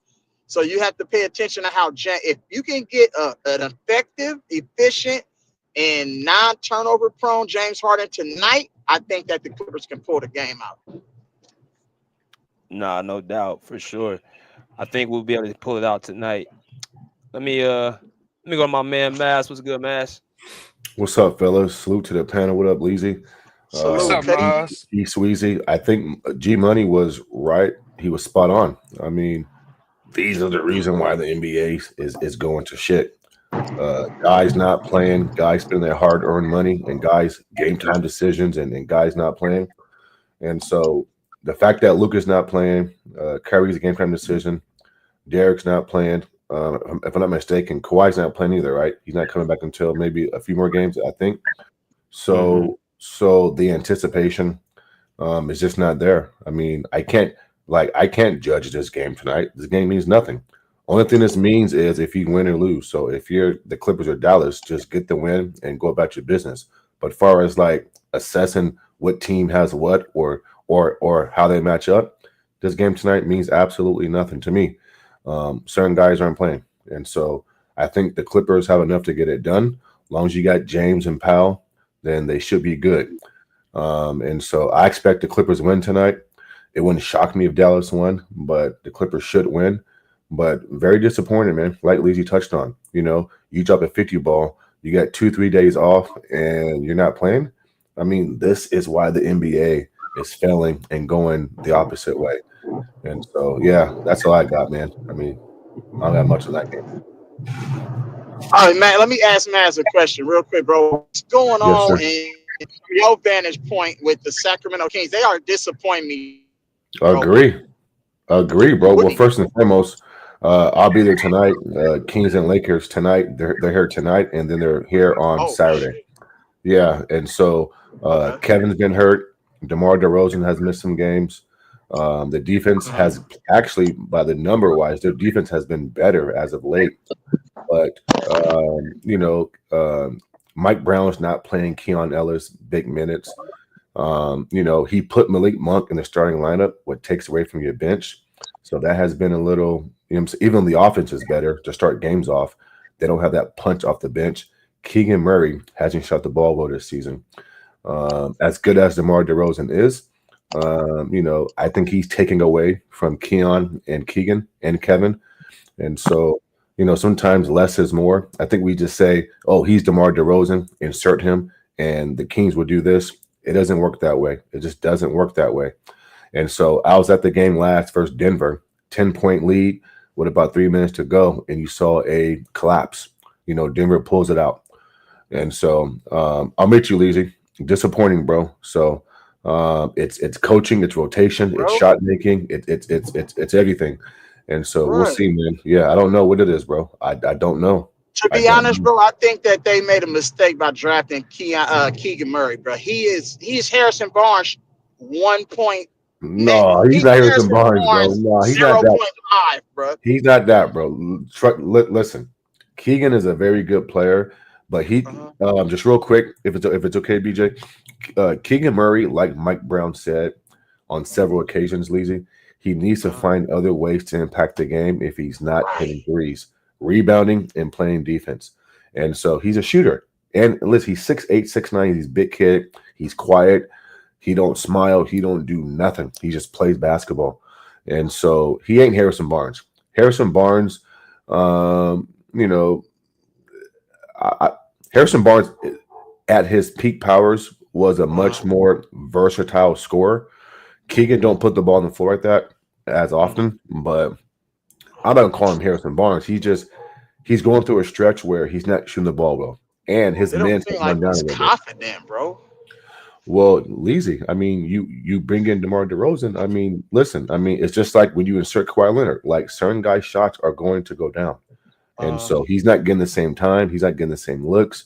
Like it's pretty much Darren, Sabonis, and DeMar, and everybody else, gets their shots off of those guys. It ain't like they give. What I would do, I would bring him off the bench then, and they should form like a bench pop, like Sacramento used to have with Bobby Jackson and them, bro, back in the day. Yeah, but you need his floor spacing on, with these guys on the court. I was saying bring Monk off the bench. Monk is more suitable to come off your bench and give you 15 to 20 points.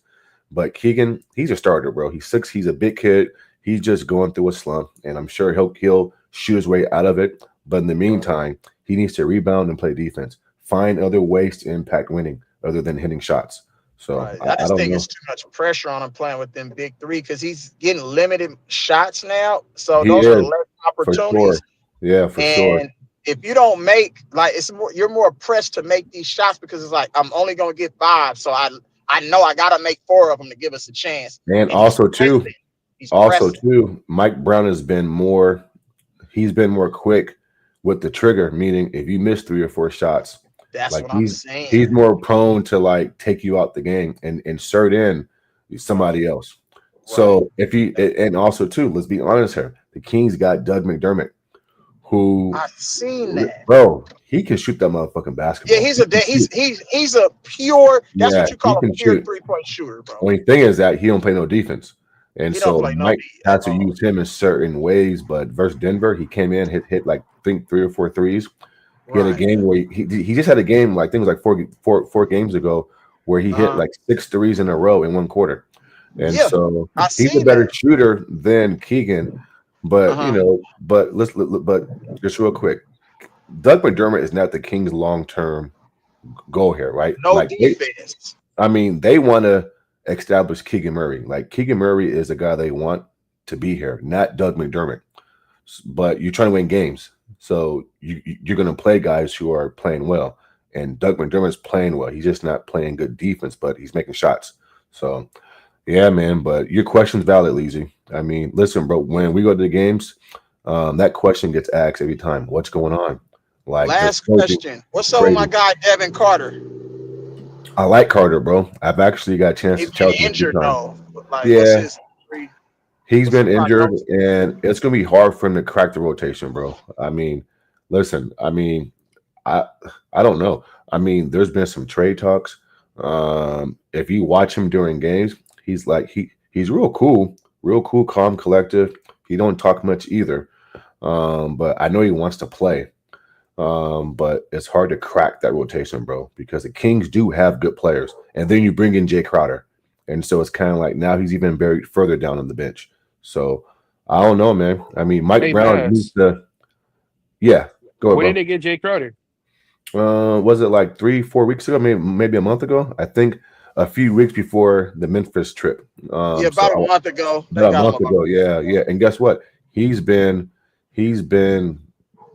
not impressive. He's inconsistent. Inconsistent as hell. Mavs, why they not playing Jalen McDaniels? Who? Oh, the kid from Toronto? The twin. Oh, yeah. The kid from Toronto? Again, bro. Jaden McDaniels' little brother, his twin. Yeah. He came in the trade with Leezy Davion and Sasha. Yeah, Mitchell. Yeah, exactly. Because, bro, it's hard to crack the rotation. Listen, if you're not I don't know this, but who's he going to play over? He's not playing over, some of the other guys, like some of the other 2s and 3s. He's just not. Who is? But he's a wing though. Who's the that's what I'm saying. Because he's not playing over Jay Crowder. Been a problem, right, Mons? I know, but listen, but Mike Brown likes guys who can stretch it out and space the floor. And so, and again, he's not playing over Crowder. He's not playing over Keegan, Kevin Huerter. Like the Kings are like bunched up at that 2-3 spot, mainly the 3 spot, the wings.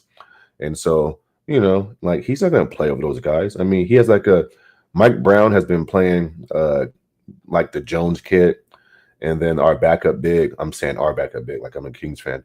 The Kings backup big, Jones. So it's hard to do it, man. It's hard. Coaching's tough, bro. Coaching's tough. I know who is Jones. I know you ain't talking about Damian Jones. Sorry, ass.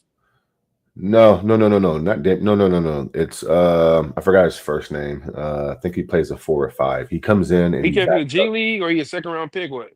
He I'm not sure. I haven't really paid too much attention to him. I just know that he comes in a game and he's like a no-name guy. And if I'm not mistaken, he went undrafted. He actually has a pretty cool story too, how he got to the league. But he comes in and he backs up Sabonis at times. And so yeah. But yeah, man, the Kings need I don't think DeMar DeRozan was the right pick for this team. Sometimes just because you're a good player or above average player, like BJ talks about, when you draft guys or trade guys, it's not always about who's a better player. It's about who's a better fit, right? Like with your Boston Celtics, T. Sweezy, right? Yeah. Or Leezy's Warriors, right? I don't think Buddy Hield was the best available player that they could have got, but he's the best fit. And so teams need to start trading and drafting guys who fit what they have. Don't just go get a DeMar DeRozan because he's DeMar DeRozan. And so, Hey, Miles. So with them adding DeRozan, like I'm thinking, because most of his career he's been a number 1 and number 2 option. I'm thinking Yeah. like since he was gonna go from like the best player on the Bulls to the third option, I thought it was gonna be easier because he could feed off guys like he's not Sabonis, the third De'Aaron option. Bro. Fox. But is it the spacing? Like, what is the issue? I know DeRozan. He's a not the third mid-range guy. option. Listen, he's not the third option. No, He's not? bro, no. What is he? If you look at their fourth quarter scoring, I mean, I think Darren and both it's DeMar, Malik? Darren and DeMar are both like in top 5 in fourth quarter scoring. And so, I mean, I guess it goes game to game, but the Kings offense is a lot of DHO, dribble handoffs with Sabonis. And so the spacing isn't the best spacing, but that's why guys like Keegan need to. And then DeMar likes to get the ball in mid range in the post where he backs you down and fades away, or he'll face you up into mid range, and nobody cuts. Nobody, like, they're just watching. And so, I mean, it's different. I mean, Mike Brown needs to earn his money, and up to this I'm point, trading for Jimmy Buckets, bro, or Brandon Ingram. I don't care. If I'm sacked, somebody, you got to move because you got too many interchangeable pieces over there.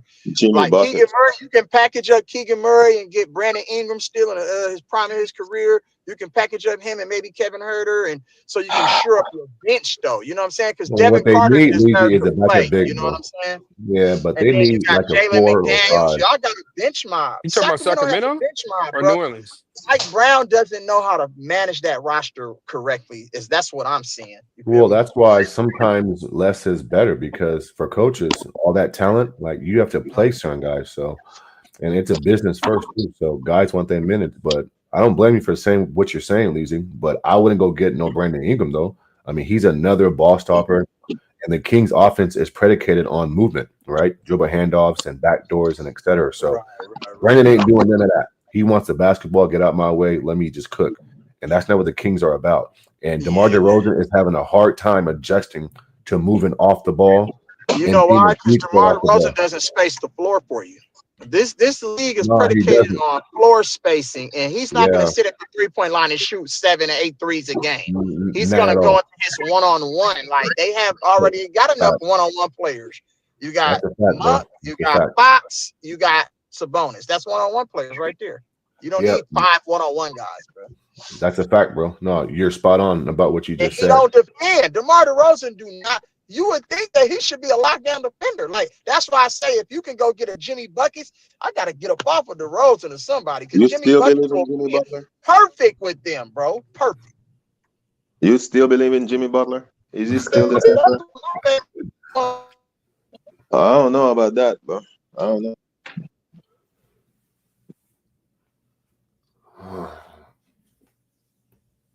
I mean, a lot of players are leaving. You feel me? Their growth.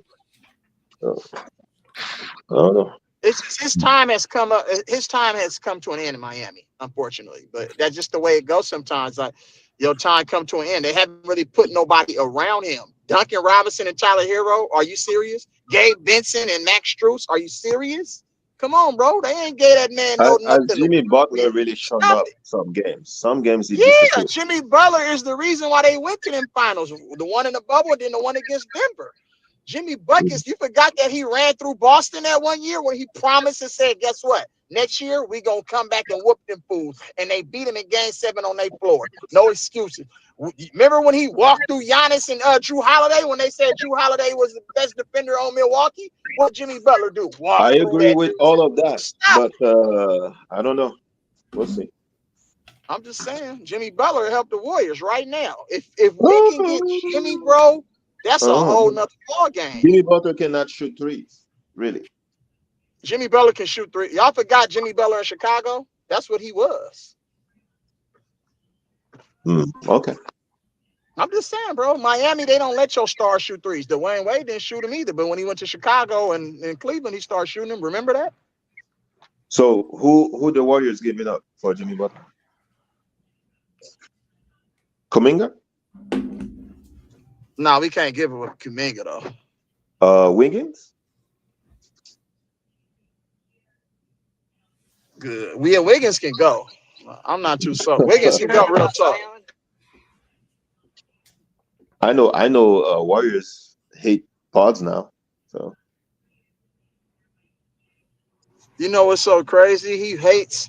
The Warriors don't understand on how to manage like players. We don't develop nobody. That's why I say if we can get Jimmy Butler, he's already a veteran. We only like older guys who know how to play basketball already. We don't have time to be babysitting people. Now Kuminga's in the lineup. They're trying to act like they know how to develop Kuminga. They still don't even use Kuminga the way they're supposed to use Kuminga. Like Kuminga's not a 3-point shooter, bro. Put him on the post. Kuminga has to be smart too. He's playing like he's already a superstar. Who? Kuminga. Oh yeah, he is. But we don't know how to use him. So I'm like, man, don't waste his skill set. I would rather you trade the guy and let that man develop somewhere else and get a max contract because we don't want to pay him the money he's asking for. So all we're gonna do is stunt his growth. That's fair to him, bro. Let that man go to another team and average 30. Period. I mean, all right. You know the politics of that's the politics of sports, bro. Like, you know what I'm saying?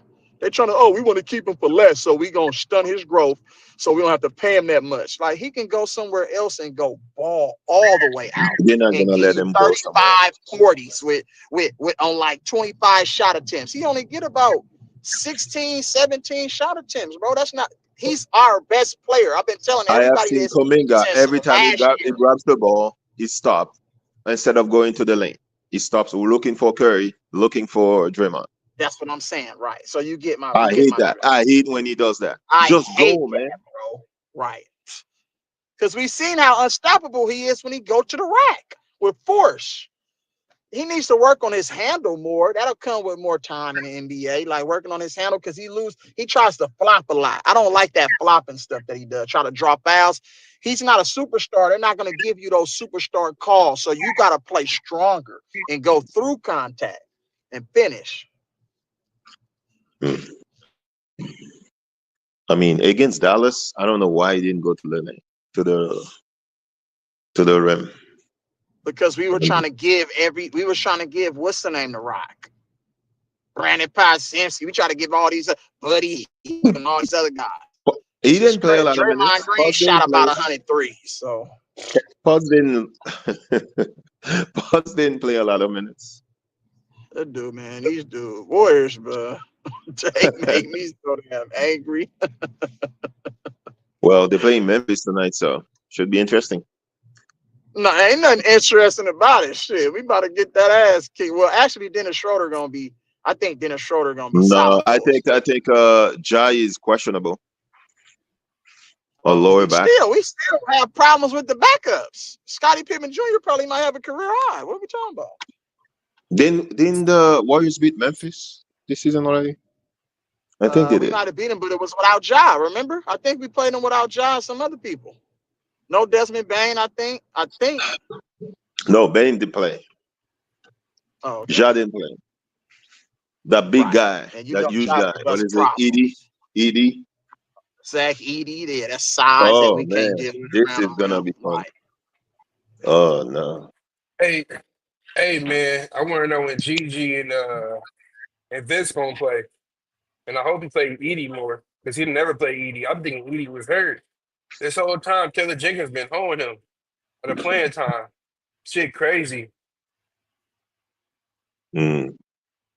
But nah, this year Memphis team, bro, is completely different than before, bro. We can't go off of the pad. Just like how you I think they're say worse this. people I'm can't go sorry. off the I think they're pass, off worse the this year. bubble. I You think said they're what? worse this year. I think they're worse this year. No, they're not, bro. You haven't watched enough All right. Memphis games. All right. Okay. I didn't watch Memphis game. Okay. All right. Nah, bro. They're not top. They're not, bro. They're not top five and top. They're not top five in all of the top six in defense for no reason. Okay. I mean, everybody's shooting threes and They got way. whatever. They got way more Oh wait, spacing, but they got OKC was the too many. best Too defensive many. team. Hey, Wait, you want to know a fun fact? Memphis is OKC number was one the in best scoring. defensive. OKC was the best Memphis. defensive team and lost to the Memphis is Bucks. number one in scoring in the paint. Yeah. Oh, I mean, with that big guy, of course. With everybody's playing small. Okay. Come on, Bro, they're man. not even fully healthy though, bro. They missing two athletic two-way Who? wings, bro. Who they They who they best missing? bench players. Who they missing? GG and Vincent. Man, nothing. Memphis is overrated too. So How they OKC, overrated? Memphis overrated. So you saying OKC is overrated, but when the Clippers beat Denver, you guys jump up and act like y'all won the World Series. Who? Y'all, Who? you and Thomas. Me. I haven't Yeah. jumped about anything about the Clippers in And then years. y'all was capping talking about y'all could beat any team because y'all beat Denver. And I'm like, Did y'all you said that did you last did year. you hear me say that? Did you Then hear me say that? y'all keep saying Dallas doesn't have a good defense. Their defense wasn't good in the beginning of the season. I agree with you Did on that. But no, did they you hear haven't me been say that that? trash. Did you hear me say that? Uh, you condoned it. You backed up Thomas. All You and right. the I realest. know. You're trying to be funny. Whatever. You know I didn't say anything or backed up anything. So Nah. I'm just playing with you, Bruce. Bruce, you're the only one that don't be delusional. You actually call your whole team out. No biasness, nothing. I'm the one who said Kawhi should be traded. Right? Shit, I would have traded him if he was on my team too. Same thing if I I'm had the one LeBron. who I would said have traded him Kawhi. too. I'm the one who said Kawhi is gonna be back next year. I don't want two divas and I don't want two washed up superstars on my team. I'd rather go young. If we're not gonna win with them, bro, we might as well go trade them motherfuckers and go young. That's what I'm on. Cause All right. I mean, you like when is y'all okay, next go first ahead. round draft pick? Because I know the Lakers don't get one to 2029. They talking about they about to get Cam I don't Johnson what and I fucking don't care about that. you don't look at that? I don't look at the stuff, man. Okay. I think the NBA is in trouble. Uh, hey, it's been a long time since I'm not interested to watch games like I used to. This dude, Bruce. All the stupid shooting threes, I cannot watch Yeah. that every year. You know, Yeah. the guy But is no, 3-on-1 on the break and they shoot a three. I'm like, what? What hey the heck? Bruce, I was trying to tell you that I changed my YouTube name. I was talking to you in the chat earlier. Yes, Yeah, I was trying to send you my information, but I could send you it on private chat. I see. I see that you came That way me live and you could, yesterday. keep in contact. But I I had see no you way to came get a live hold of you. yesterday. I You see said you who? came live yesterday. Oh, you must be talking about when the Bucks played. That's the last time I went live. Oh, okay. Hey, Yeah, I was live with my nigga Trunks.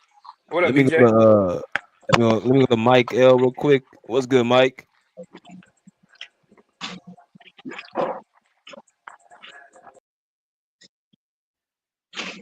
Yeah, Oh, I I don't think he know. dropped. Yeah, Mike dropped. BJ, y'all got that away game? Yeah, we got a 3-game road trip. Okay. Hey BJ, I don't know if you agree with me on this, but I got 3 teams making the playoffs from the West that didn't make the playoffs last year. I got Golden State, I got Memphis, and I got Houston. Somebody's coming out. There's only 8 teams can make it. Wow, shocking, Do you shocking. agree with me? Memphis. You said Memphis, Houston, and Golden Golden State. State. Mm-hmm. That's not shocking. I so you don't think Denver going? What you think Denver gonna do? They're gonna be a top 6 seed. The Lakers not Yeah. making the playoffs. I'm telling you, they're I gonna get hear, smacked by one of those young teams.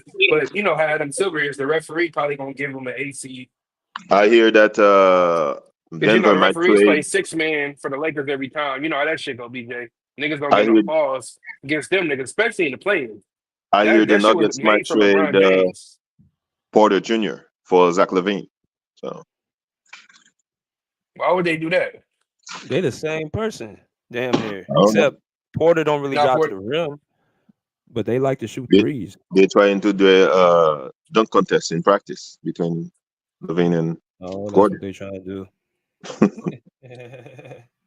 so that nigga had back injury since high school. I didn't even know that. Thought it was college. Well, I'm gonna let you guys go.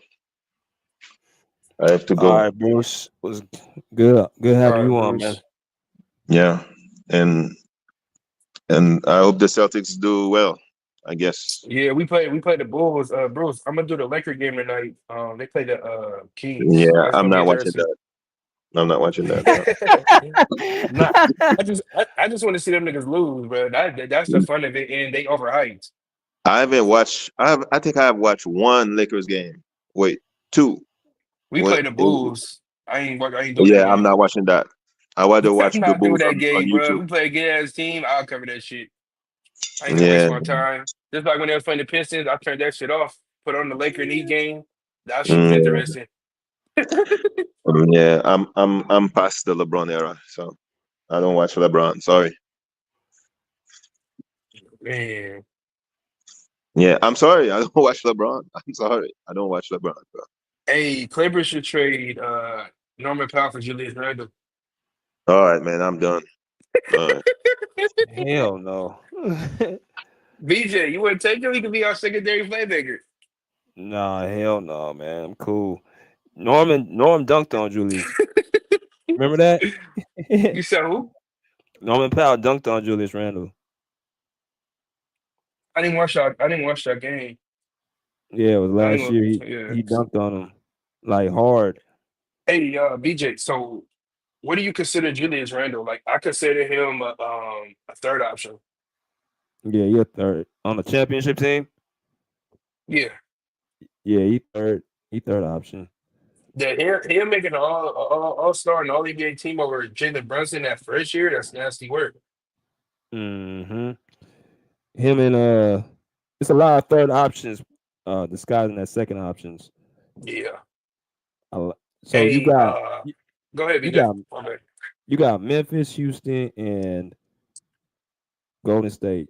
I like Houston, but I think they'll lose to a team like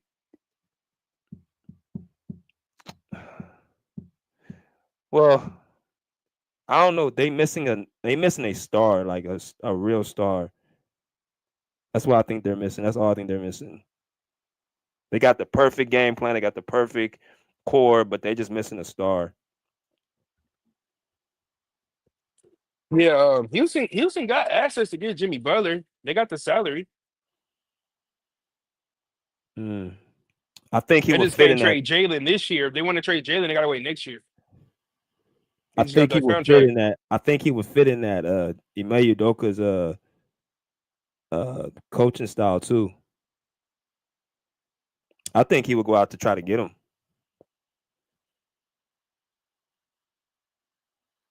I think he would.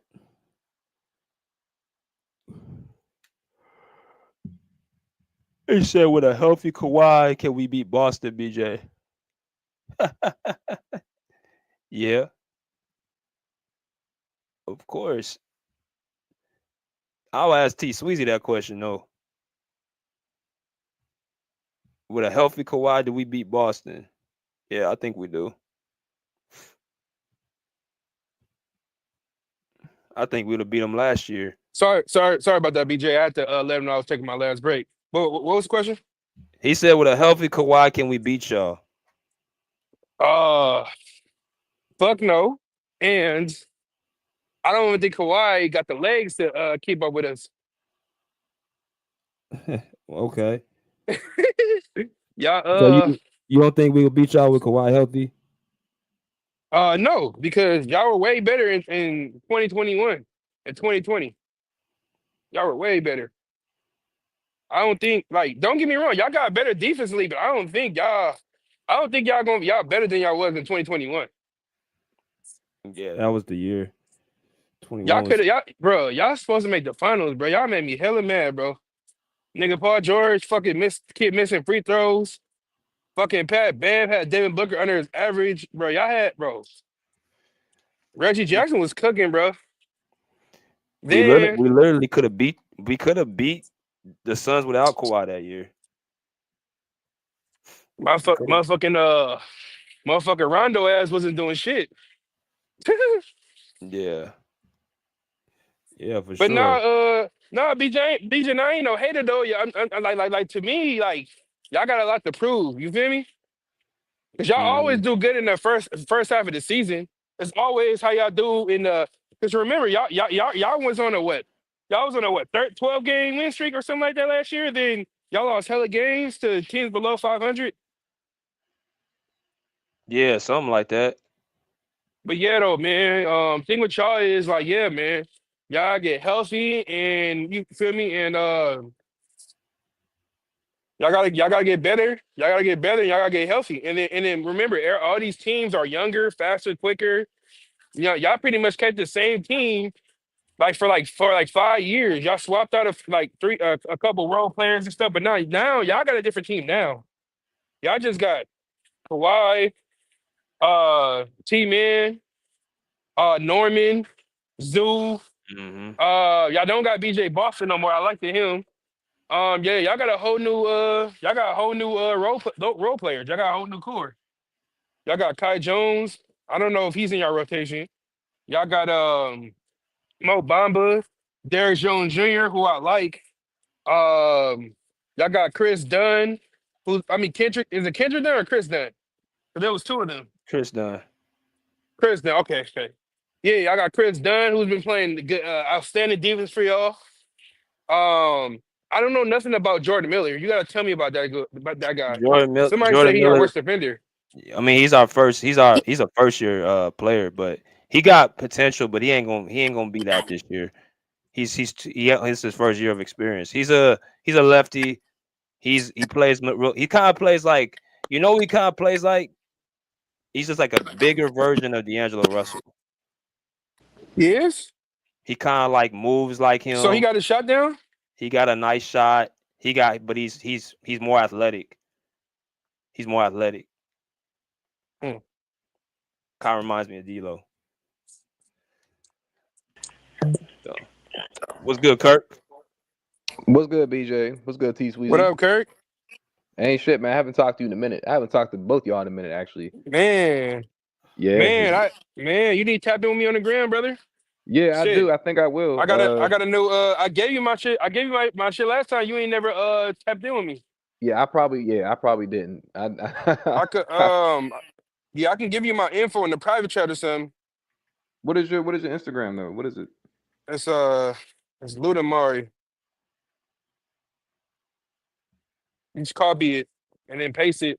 That way, feel me?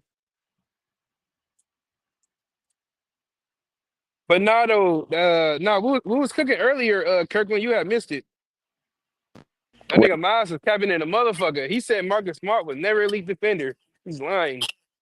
Nah, Marcus Smart was, I mean, he won Defensive Player of the Year, right? Exactly. And he got five defensive teams. I was telling him before Marcus Yeah. Smart got that injury, he was a whole nother different nigga.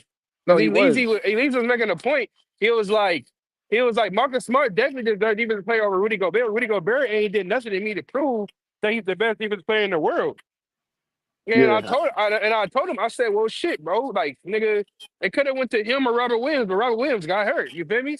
And He Marcus Smart did. should have been one of the defensive player of the year, based off the shit he did, because I told Mark, I said I put Marcus Smart in the same tier as Draymond. Like, basically, like Draymond got a slight higher IQ, like offensive wise. Because Marcus Smart, he would turn that bitch over.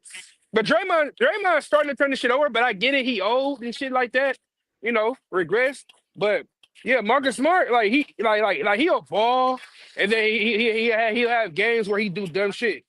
But not though. Ever since he fucked his ankle up against Miami Heat in 2022, Marcus Smart haven't been the same player. You feel me? And he's been getting hurt. You know, if you look at that video, I don't know if you watched that when we played Miami in the playoffs in 2022.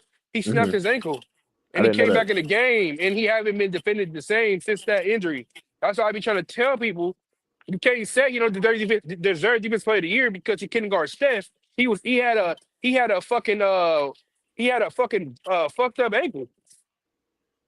That's a So you good can't point, take bro. away of what he did the whole season. You feel me? Just because Steph Curry carved his ass up, bro, he snapped his ankle. He's not gonna be playing. You feel me? That's how bad. Like Marcus Smart went to win the championship. He could have been in street clothes, but instead he's like, you know what? I'm gonna go. We are already in the Eastern Conference Finals. I'm gonna go to war with my brothers. You get what I'm saying? Got you. I ain't gonna But lie. I I feel forgot like you he should never rush that shit. But go ahead. no, I forgot he did that too. I ain't gonna lie. I don't even think I know. I don't even think I didn't know he sprained his ankle. I ain't gonna lie to you. I didn't know that. Yeah, his shit I looked didn't know like that. his shit snapped, bro. Like you can see that shit was nasty. And then How was he he went in the playing on locker it room. They though? snapped that shit back then. Oh, like that. Oh, you saying like it was dislocated? It was dislocated, bro, and he snapped it back in place, bro. Oh hell no. Okay, It, it, that makes it. Yeah. it's on YouTube, bro. Oh, okay. Well, I ain't It gonna should lie. I be on didn't the know that. shirt. I didn't know that though. But I mean, we all know about Rudy Gobert. I'm not gonna lie. Rudy Gobert is definitely. I'm not gonna say he's a fraud, but Yeah. he's not a great defender. He's a good defender, but it's just the matchups because Yeah. people are gonna take advantage of the matchups. Once he gets matched up on like a guard or something, it's over. And damn near like he doesn't even really play really good defense on centers either, like elite centers. Yeah. He's a solid team defender. Like if you just want him like out there just to get rebounds and maybe 2 blocks a game, cool. But all the defensive players of years that he's grabbed, I mean, I don't really agree with that. Yeah, But yeah. I ain't gonna lie. Like if it was up to yeah, me, I would have gave it to Wemby or Bam. You know what I'm yeah, but I'm saying? not. Because Yeah, but Wemby's tough Bam deserved though. one because Bam is one of the best defenders in the league. He deserved it. I agree with that. But Wemby could have grabbed it, right? But I was like, their record is so bad. I can't give Wemby the defensive player of the I year. think that's what it was, bro. Bro, like I'm just being honest, like, and I ain't gonna hold you, like, Chat was playing good defense too, just like Wemby. So I was like, and he's on a winning team. But OKC's a little different though. They actually have, players over there. Like they got hitters over Yeah. there. So like with the Spurs, I was like, I'm not giving Wemby defense player of the year. I said, I see what he's doing. I said, but I'm not about to give it to him. I'm like, the Spurs is some shit. Like he's the only. I mean, but he was playing great. To give him like an all defensive player, but defensive player of the year, I was like, nah, let's not give it to him. I'm like, nah, let's not give it to him. Nah. But are we talking about your team, the Clippers and shit? Yeah, we talking about the Clippers tonight. Oh, the Clippers versus the Mavs. Yeah. Got you. Well, James Harden, he's been playing amazing. Yeah, BJ, you was right about the Clippers, man. They've been playing some pretty good basketball, bro. I can't even. I'm actually a little surprised, and you already called it out. So you know what? That's on me, bro. I apologize. I thought the Clippers would kind of be, a little worse than this, but they're pretty damn good. The Warriors and the Clippers surprised me this year. I didn't think the Warriors were gonna be this good either. But yeah, like I think I don't know. I think the Mavs. I'm not gonna lie, BJ. I like the way the Mavs look this year. I actually kind of like the way the Mavs look with Luka off the court, and then they added him back on. Like I'm not saying Luka is bad. It's just I think he just holds the ball too long. I still think that. Like I think that that one dude Marshall, whatever his name was, he was getting good minutes when he was gone. Kyrie was pretty much balling. Kyrie was playing amazing. Klay Thompson's playing pretty good. The Mavs are still a threat. I like the Mavs. It's just that Luka has to just give the team some power. He has to make his teammates better. And that's my thing with Luka. If he's not gonna make his teammates better, then the Mavs are not gonna go anywhere. Like they're just gonna be just stagnant because they're a really good team. But if Luka just shares the ball a little more and kind of like gives Kyrie a little bit more power, like just a little bit, like I'm just like it's just I can't that Luka with the ball in his hands 24/7. That shit pisses me off. But it's gonna win regular season games. But obviously, if y'all seen that game with OKC, all you gotta do is shut down Luka, and then the Mavs kind of just their whole game plan's thrown off. Like they literally just shut him down with. I mean, we already seen this in the playoffs last year, but they just threw Dort on him, and actually they just blitzed him every time, and they just didn't look the same. But he got to be a better team player. But for the Clippers versus the Mavs tonight, I mean, I can go either way. Y'all gonna play really good defense, especially on Luka. Like I said, James Harden's playing pretty good. I know Norman Powell's gonna bring it. I haven't really been watching y'all. I just been watching y'all here and there, but I might give y'all the edge. But the Mavs are hot right now, so it's gonna be a tight game. I don't know. Hey, Kirk, I gave you my ad, bro. You did? Yeah, I didn't get nothing. Yeah, did you get anything in the private chat? I see right here. Yeah. I'm not. Oh well, we play the Bulls tonight. I'm not gonna do that game because I got to go to the gym anyway. I'm gonna do the Lakers and Kings game. That seems interesting, and then Golden State play Memphis. I mean, y'all good, bro. Y'all don't gotta worry about the. I mean, the Bulls is competitive, but y'all going. Nah, I'm not gonna do that game, bro. Because I gotta go to the gym anyway, bro. So yeah. Nothing wrong with that. Hit the gym, bro. I got me a new. I'm at work right now. I'm on my last break, but no, I got a new streaming website because I haven't been on StreamYard, so I've been going live off of YouTube at the StreamYard. When I try to reinstate my account, Yeah. StreamYard double day prices up from like it used to be $24.99, now it was $44.99, and then a $50 packet it went from like 50 to like 85.90. A You month? feel me? You talking about a Yeah, month? I looked on YouTube. Yeah, StreamYard. Yeah. Oh hell no! I didn't know they was doing that. I'm on a new website called EV Max. So I just got that bitch like a week and a half ago. I just figured out how to fix my audio.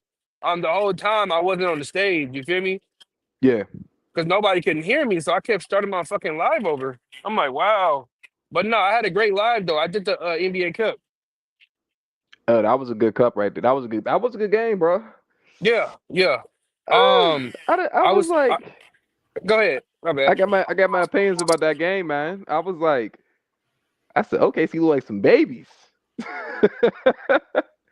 I said they look like some babies though. When that game was going on, first I was like, OKC's not familiar with this team. That's number one. They don't face the Bucks a lot in the regular season. They only face them twice. But it's not even that. They haven't even really faced Dame or Giannis for real. Like I'm trying to think, like, and then like either like Shea's injured or Giannis or someone's injured. So I was like, the Thunder have no idea how they're going to play this team. I just knew Giannis was going to be the best player on the court because I'm like, the Thunder's too small to stop them. They can't do anything about Giannis. And then Shea, I'm looking at Shea. I'm like, when are you going to show up? I'm like, that's the only thing with OKC. I don't care how many shots you miss. That's fine. You're going to miss shots. You're not going to make all your 3-pointers. I'm watching Shea play a casual ass game. I know he's playing. I know he's getting good defense played on him. But I said, nah, I seen Shea play better than this. He's playing too cool for school. I see Jalen Williams being the best player on the court. I'm like, what the fuck is okay? I'm like, where's Shea at? I'm like, where is he at? I'm like, he had 2 assists. I'm like, yeah. Oh, I expect him to pass the ball. I know they was breaking. I'm like, where's Shea at? I was so confused. I was like, damn. I'm like, I don't give a fuck about the defense. I'm just like, I don't want to see Shea play a clean game. I want to see him get gritty because I know he can, but he didn't. He didn't play like that. So I was kind of upset about that. Yeah, the problem with the Thunder is, Thunder got the number one defense. The coach, he plays like a 4-guard lineup. You get what I'm saying? He do. He only played one center, and that was Hardenstein. And when Hardenstein come out, he got J Dub playing center, and J Dub is like what 6'7", 6'8", and he got another dude. I forgot the light skinned nigga name. It's another dude, but he got somebody else playing center a little bit too. But like, the only one who could bang is Hardenstein. Hardenstein was killing in the first half. I'm not gonna lie though. He was. Them floaters, one shot. Floaters, Them floaters. He was making them bro. He didn't even shoot the ball. He was just doing straight up floaters, alley-oops, cutting back door. Bro. Facts. But I ain't gonna lie. I ain't gonna lie though, bro. Brook Lopez, that nigga don't play no defense at all. He was hurting them. They literally was hurting that motherfucker. They was running a lot of pick and roll, a lot of dribble handoffs. You know what I'm saying? And this nigga Brick Lopez, the Thunder, hella small. I'm like, dude, if you don't take your big ass down there and go fucking bang, but Nah, nah, he he just didn't wanted want to to shoot go threes all bang, day. bro. Wanted to shoot threes all Exactly. day. He didn't want to crash the board. I'm like, bro, Yeah, you pissing me off because you wasn't doing that in Brooklyn. So what the fuck? yeah. I'm not too mad about that, bro, because his game's been like that for a long time now. So But yeah, but not the Thunder's no. small. The Thunder's small, so But I feel what you're saying. But yeah, though, shout out to Doc Rivers. You know what I'm saying? I try to tell people Doc Rivers is not a bad coach, bro. There's only 3% of coaches in the NBA that got over 1,000 wins. You get what I'm saying? See, if KG and Pert didn't get hurt, Doc would have won too. You get what I'm saying?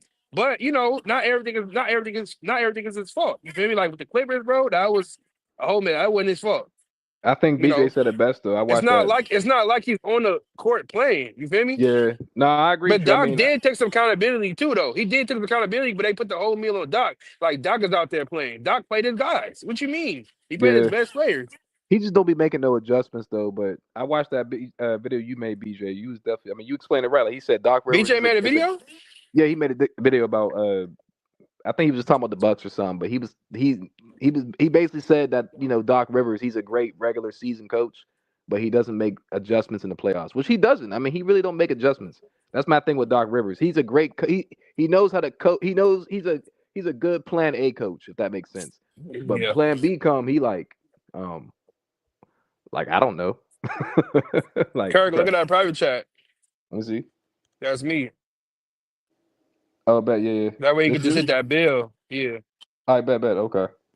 But yeah, nah, bro. He don't make no adjustments, bro. That's my thing with Doc Rivers. So I'm not. I mean, shit. He made adjustment this year. Shit. You talking about with the lineup? You said what? You talking about he made adjustments with what, the lineup? Yeah.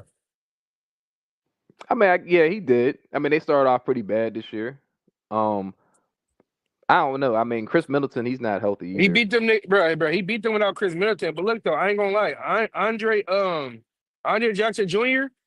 Bro, that dude is looking like a young Avery Bradley, bro. Like mine is, you know what I'm saying? Because Avery Bradley, he was a pure lockdown. Then he developed that. He ended up being the 3-and-D after Ray left. Mm-hmm. You know what I'm saying? So I could see Andre being that. Also AJ Griffin, bro. That dude could play. I Yeah, like he him. always could. That's the white boy, right? That dude got white boy. That dude got range. Yeah, he And do. then He Bobby do. Portis, bro. I want to see Bobby Portis bang. I want to see Bobby Portis bang more instead of him just I love him shooting in the shots post. and Yeah. he missing. Yeah, Bobby Portis missing open put like he missed it done. Like Bobby Portis used to be banging on people. Like if you watch their finals run, bro, Bobby Portis would really bang on motherfuckers. No, Like he he'll get was, a yeah, bro. rebound, put that shit in though. But Bobby will get boards though. I just want to see Bobby go back to what he was 2 years ago. 6 man of the KG year type game, candidate. bro. He got a KG One of the type best, one of the best role players in the league. You hear me? game. Yeah. Your mic Yeah, started my cutting fault. out. My shit went off. But I no, mean, what he's I was still bringing saying the though, energy though, bro. He's still bringing that yeah, energy though. He's still bringing energy. So But he got banging the post man. AJ, I want to see how they look like when they get Chris Middleton back. But look though, AJ Green, I like AJ Green. I like Andre Jackson Jr. Gary Trent, like he started off slow, but he been playing good though. When Yeah, he has been. Doc have him come out the bench, he been playing good. I want to see the Bucks get another center because I know Bobby played a 4 and a 5, but I want to see him put another center next to Bobby, and then another center next to Giannis because Brick Lopez, he lazy, bro. He want to shoot threes. He's not gonna go bang. They need another. They need a post scorer. Even though they're trying to put the players that best fit Giannis' game because Giannis need to paint. He do need to paint. He's been in the post more too. Like he was really in that post in that cup thing too. So I was like, okay, bro. He was eating them banging. niggas up, bro. They Yeah, he triple was team banging. him, double team him. No matter what they doing, then they gonna say, "Oh, how's that a foul?" Nigga, SGA was handling Giannis, but Yeah. Giannis should have dunked on his ass. I don't know why Giannis didn't try to fucking do a fucking floater or a hook. I don't know what he tried to do. He did some weird shit where it looked like he airballed, but it hit the side of the rim. I said, "What the fuck?" The fuck? I don't know what play you talking about. But Nah, it was damn. like in the third quarter, bro. The fucking Giannis had SGA on it. It was a switch. Oh, he didn't take Fucking him to the rim? Giannis, it looked like he airballed, and then not Billy Donovan. What's that coach name? He called it travel, but it wasn't travel. It hit the side of the rim, but it was a foul though. Oh wow. What you saying? He should have been more aggressive. That's what you're saying because he was smaller. Yeah, he was. Yeah, he wasn't dunking like that. Yeah, he wasn't He though. was doing more layups than he was dunking. That is No. true though. I mean, but he was doing a lot of like spin moves too, and then little floaters and shit. I mean, he played pretty good. I mean, Giannis came in there with a simple game. Like these dudes are small. I'm gonna bang down there in the post. Either they're gonna double me or I'm gonna spin off them. I'm gonna spin off the double. If not, I'm just gonna pass it. Like simple as that. Because Bucks, I didn't even know they had that many shooters, but they got some shooters, bro. So I ain't gonna hold you. And Dame played a pretty good game. He played a pretty selfless game. Like he's not really like holding the ball as much as he was. So the Bucks is tough, bro. I ain't gonna hold you. Yeah. Are they better than y'all? No, not yet. No, I can't. No, I not ain't gonna yet. say that. No, but they contenders though. They keep playing like this though, bro. I mean, bro. I mean, I don't know. I be telling niggas like, bro, Giannis is still the second best player in the NBA, bro. Like it's him and then it's Jokic and then Giannis. Like it's not like Giannis is. BJ say he's top 5. He's top 3. Giannis is top 3. Giannis is. I gotta do a video on that. I gotta do a video on that. Jokic. Jokic is overrated, bro. I gotta do a video on that, man. I think Giannis is better than Jokic. I'm tired of doing because Giannis is the best player in the league? Here's the only reason I'll say why. Because let me hear it. Giannis plays both ways, right? Okay. And his teams in the season are better than Jokic's teams, record wise. Facts. He always has the Bucks are like a top 3, top 4 seed without Chris Middleton. That's a good point. No, and with Jamal Murray, Jokic I'm gonna do a video on this, bro. Top 4 seed. We gotta be honest. Like Jokic without Jamal Murray, he ain't pushing the needle. The only times Giannis ain't really been going far he needs to go is when he's either hurt, in and out of series, or a second running man ain't there. Like, but the regular season, Giannis literally does everything Jokic does, and he's a better defender. That's a good and he's point. Playing like a defense player of the year too. That's what I'm saying. People only discount Jokic's bruh, defense. I don't know why niggas was saying that. Like specifically in your chat, like people like, oh, Giannis don't play defense. I said this nigga play defense every year, bro. He's not. Well, he won the defensive player of the year. How you don't play? How you don't play defense? You run the defensive player of the year. That's what I'm telling niggas. I'm like, I think people just miss. Like, I think people think Giannis is like a guard or something. I said this nigga is like a center power forward. Like he's not gonna strap down a Kyrie or a Steph Curry. Like he's gonna block. He's gonna block you, or he's gonna like play. I don't know. But so you think Giannis is the best player in the league? That's what you're saying, BJ. That's basically what you're saying. That's crazy. I mean, that's not crazy. Yeah, because he's the most impactful. He's the most impactful. Like Jokic needs more around him than Giannis. That's facts. That's facts. That's facts. Giannis is a 30, 12, 5, a steal and a block. Bro, he does literally. I already say he's better than Jokic because he plays both ways, but his teams always have better records. And so when the Nuggets start losing games, oh, Jokic don't have teammates. No, it ain't Jokic ain't got teammates. Is that he needs certain things around him for him to win. So he's like a Steph Curry type player. Yeah, there you go. There you go. Got you. There you go. Okay, because Giannis and Kawhi and Jokic and Steph. Got you. I'm not mad at that. I'm not mad at that point because I just thought Giannis been disrespected too much. And honestly, to be honest with you, to add on to your point, bro, Giannis is probably the most dominant player since LeBron. I'm not gonna hold you. So I mean, he's been dominant for a while. Like, if Kawhi was playing though, Kawhi would be better. But I mean, right now, shit, you got to give it to Giannis because he's been dominant. Facts. And he's been more impactful for his teams. He has been, like you just said. Yeah, he's a legit 50 plus wins. That's facts. Exactly. Okay. I only say Jokic, bro, because I was like, I don't like. Of course, impact wise, Giannis, but I was like, damn, this nigga. I mean, I know Russell Westbrook averaged a triple double. I looked at this boy's stats. I said a 30-point triple double.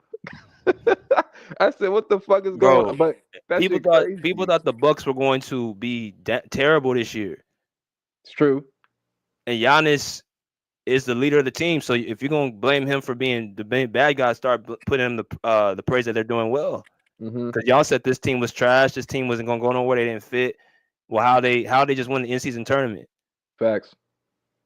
And they didn't just face any team. They faced the best team in the West, and they handled them pretty good. They beat They beat the best teams, OKC and Houston. Yeah. Giannis did. Yeah, he put a team on his back and was like, "Yeah, and they went on like a 10-2 run, something like that. Yeah, bro. Yeah. That's a good point, bro. That's a good point. Oh, well, they can. I mean, well, I'm not gonna lie. He left. He sweetly left. But I was gonna say, like, they probably can. You think they can challenge? I think they can challenge Boston, low key, bro. Low key. Yeah, that's gonna depend if Chris Middleton comes back. How he plays. He's coming back. He's playing. He's been slowly coming back, doing well. I think Dame getting locked up that series. By Drew Holiday again? Not just him, just the entire defensive scheme. Like, they got so many defenders. Jaylen Brown, Drew Holiday, Derek White can play defense. Forgot about Derek White. I think Boston has the better team, but I think Giannis will be the best player in that series. So when you have the best player, then you can uplift a team over, quote unquote, a better team as far as put together. I totally agree with you, bro. I do agree with that Chris Middleton part because he brings that mid-range game, and he brings that easier type scoring. Like his scoring is so lethal. I mean, you said it already, bro. Like, we talking about screens, him shooting the like that mid-range game is so lethal. Like, I think you really just need that in the playoffs. And Dame don't really got that mid-range game. He just shoots long threes. So exactly. Yeah. But I'm going to close it off here, bro. It's almost at 3 hours. Get ready for this game. Heard that. I even know you had it on. I had it open for that long. Okay, that's a bet. Yeah, but all right, bro. I got you on IG too. I just added you. Bet that. Okay, appreciate you, BJ. I think I sent you like some stuff. Yeah, bro. Nice talking to you again, bro. All right, bro. Appreciate you. Yes, sir.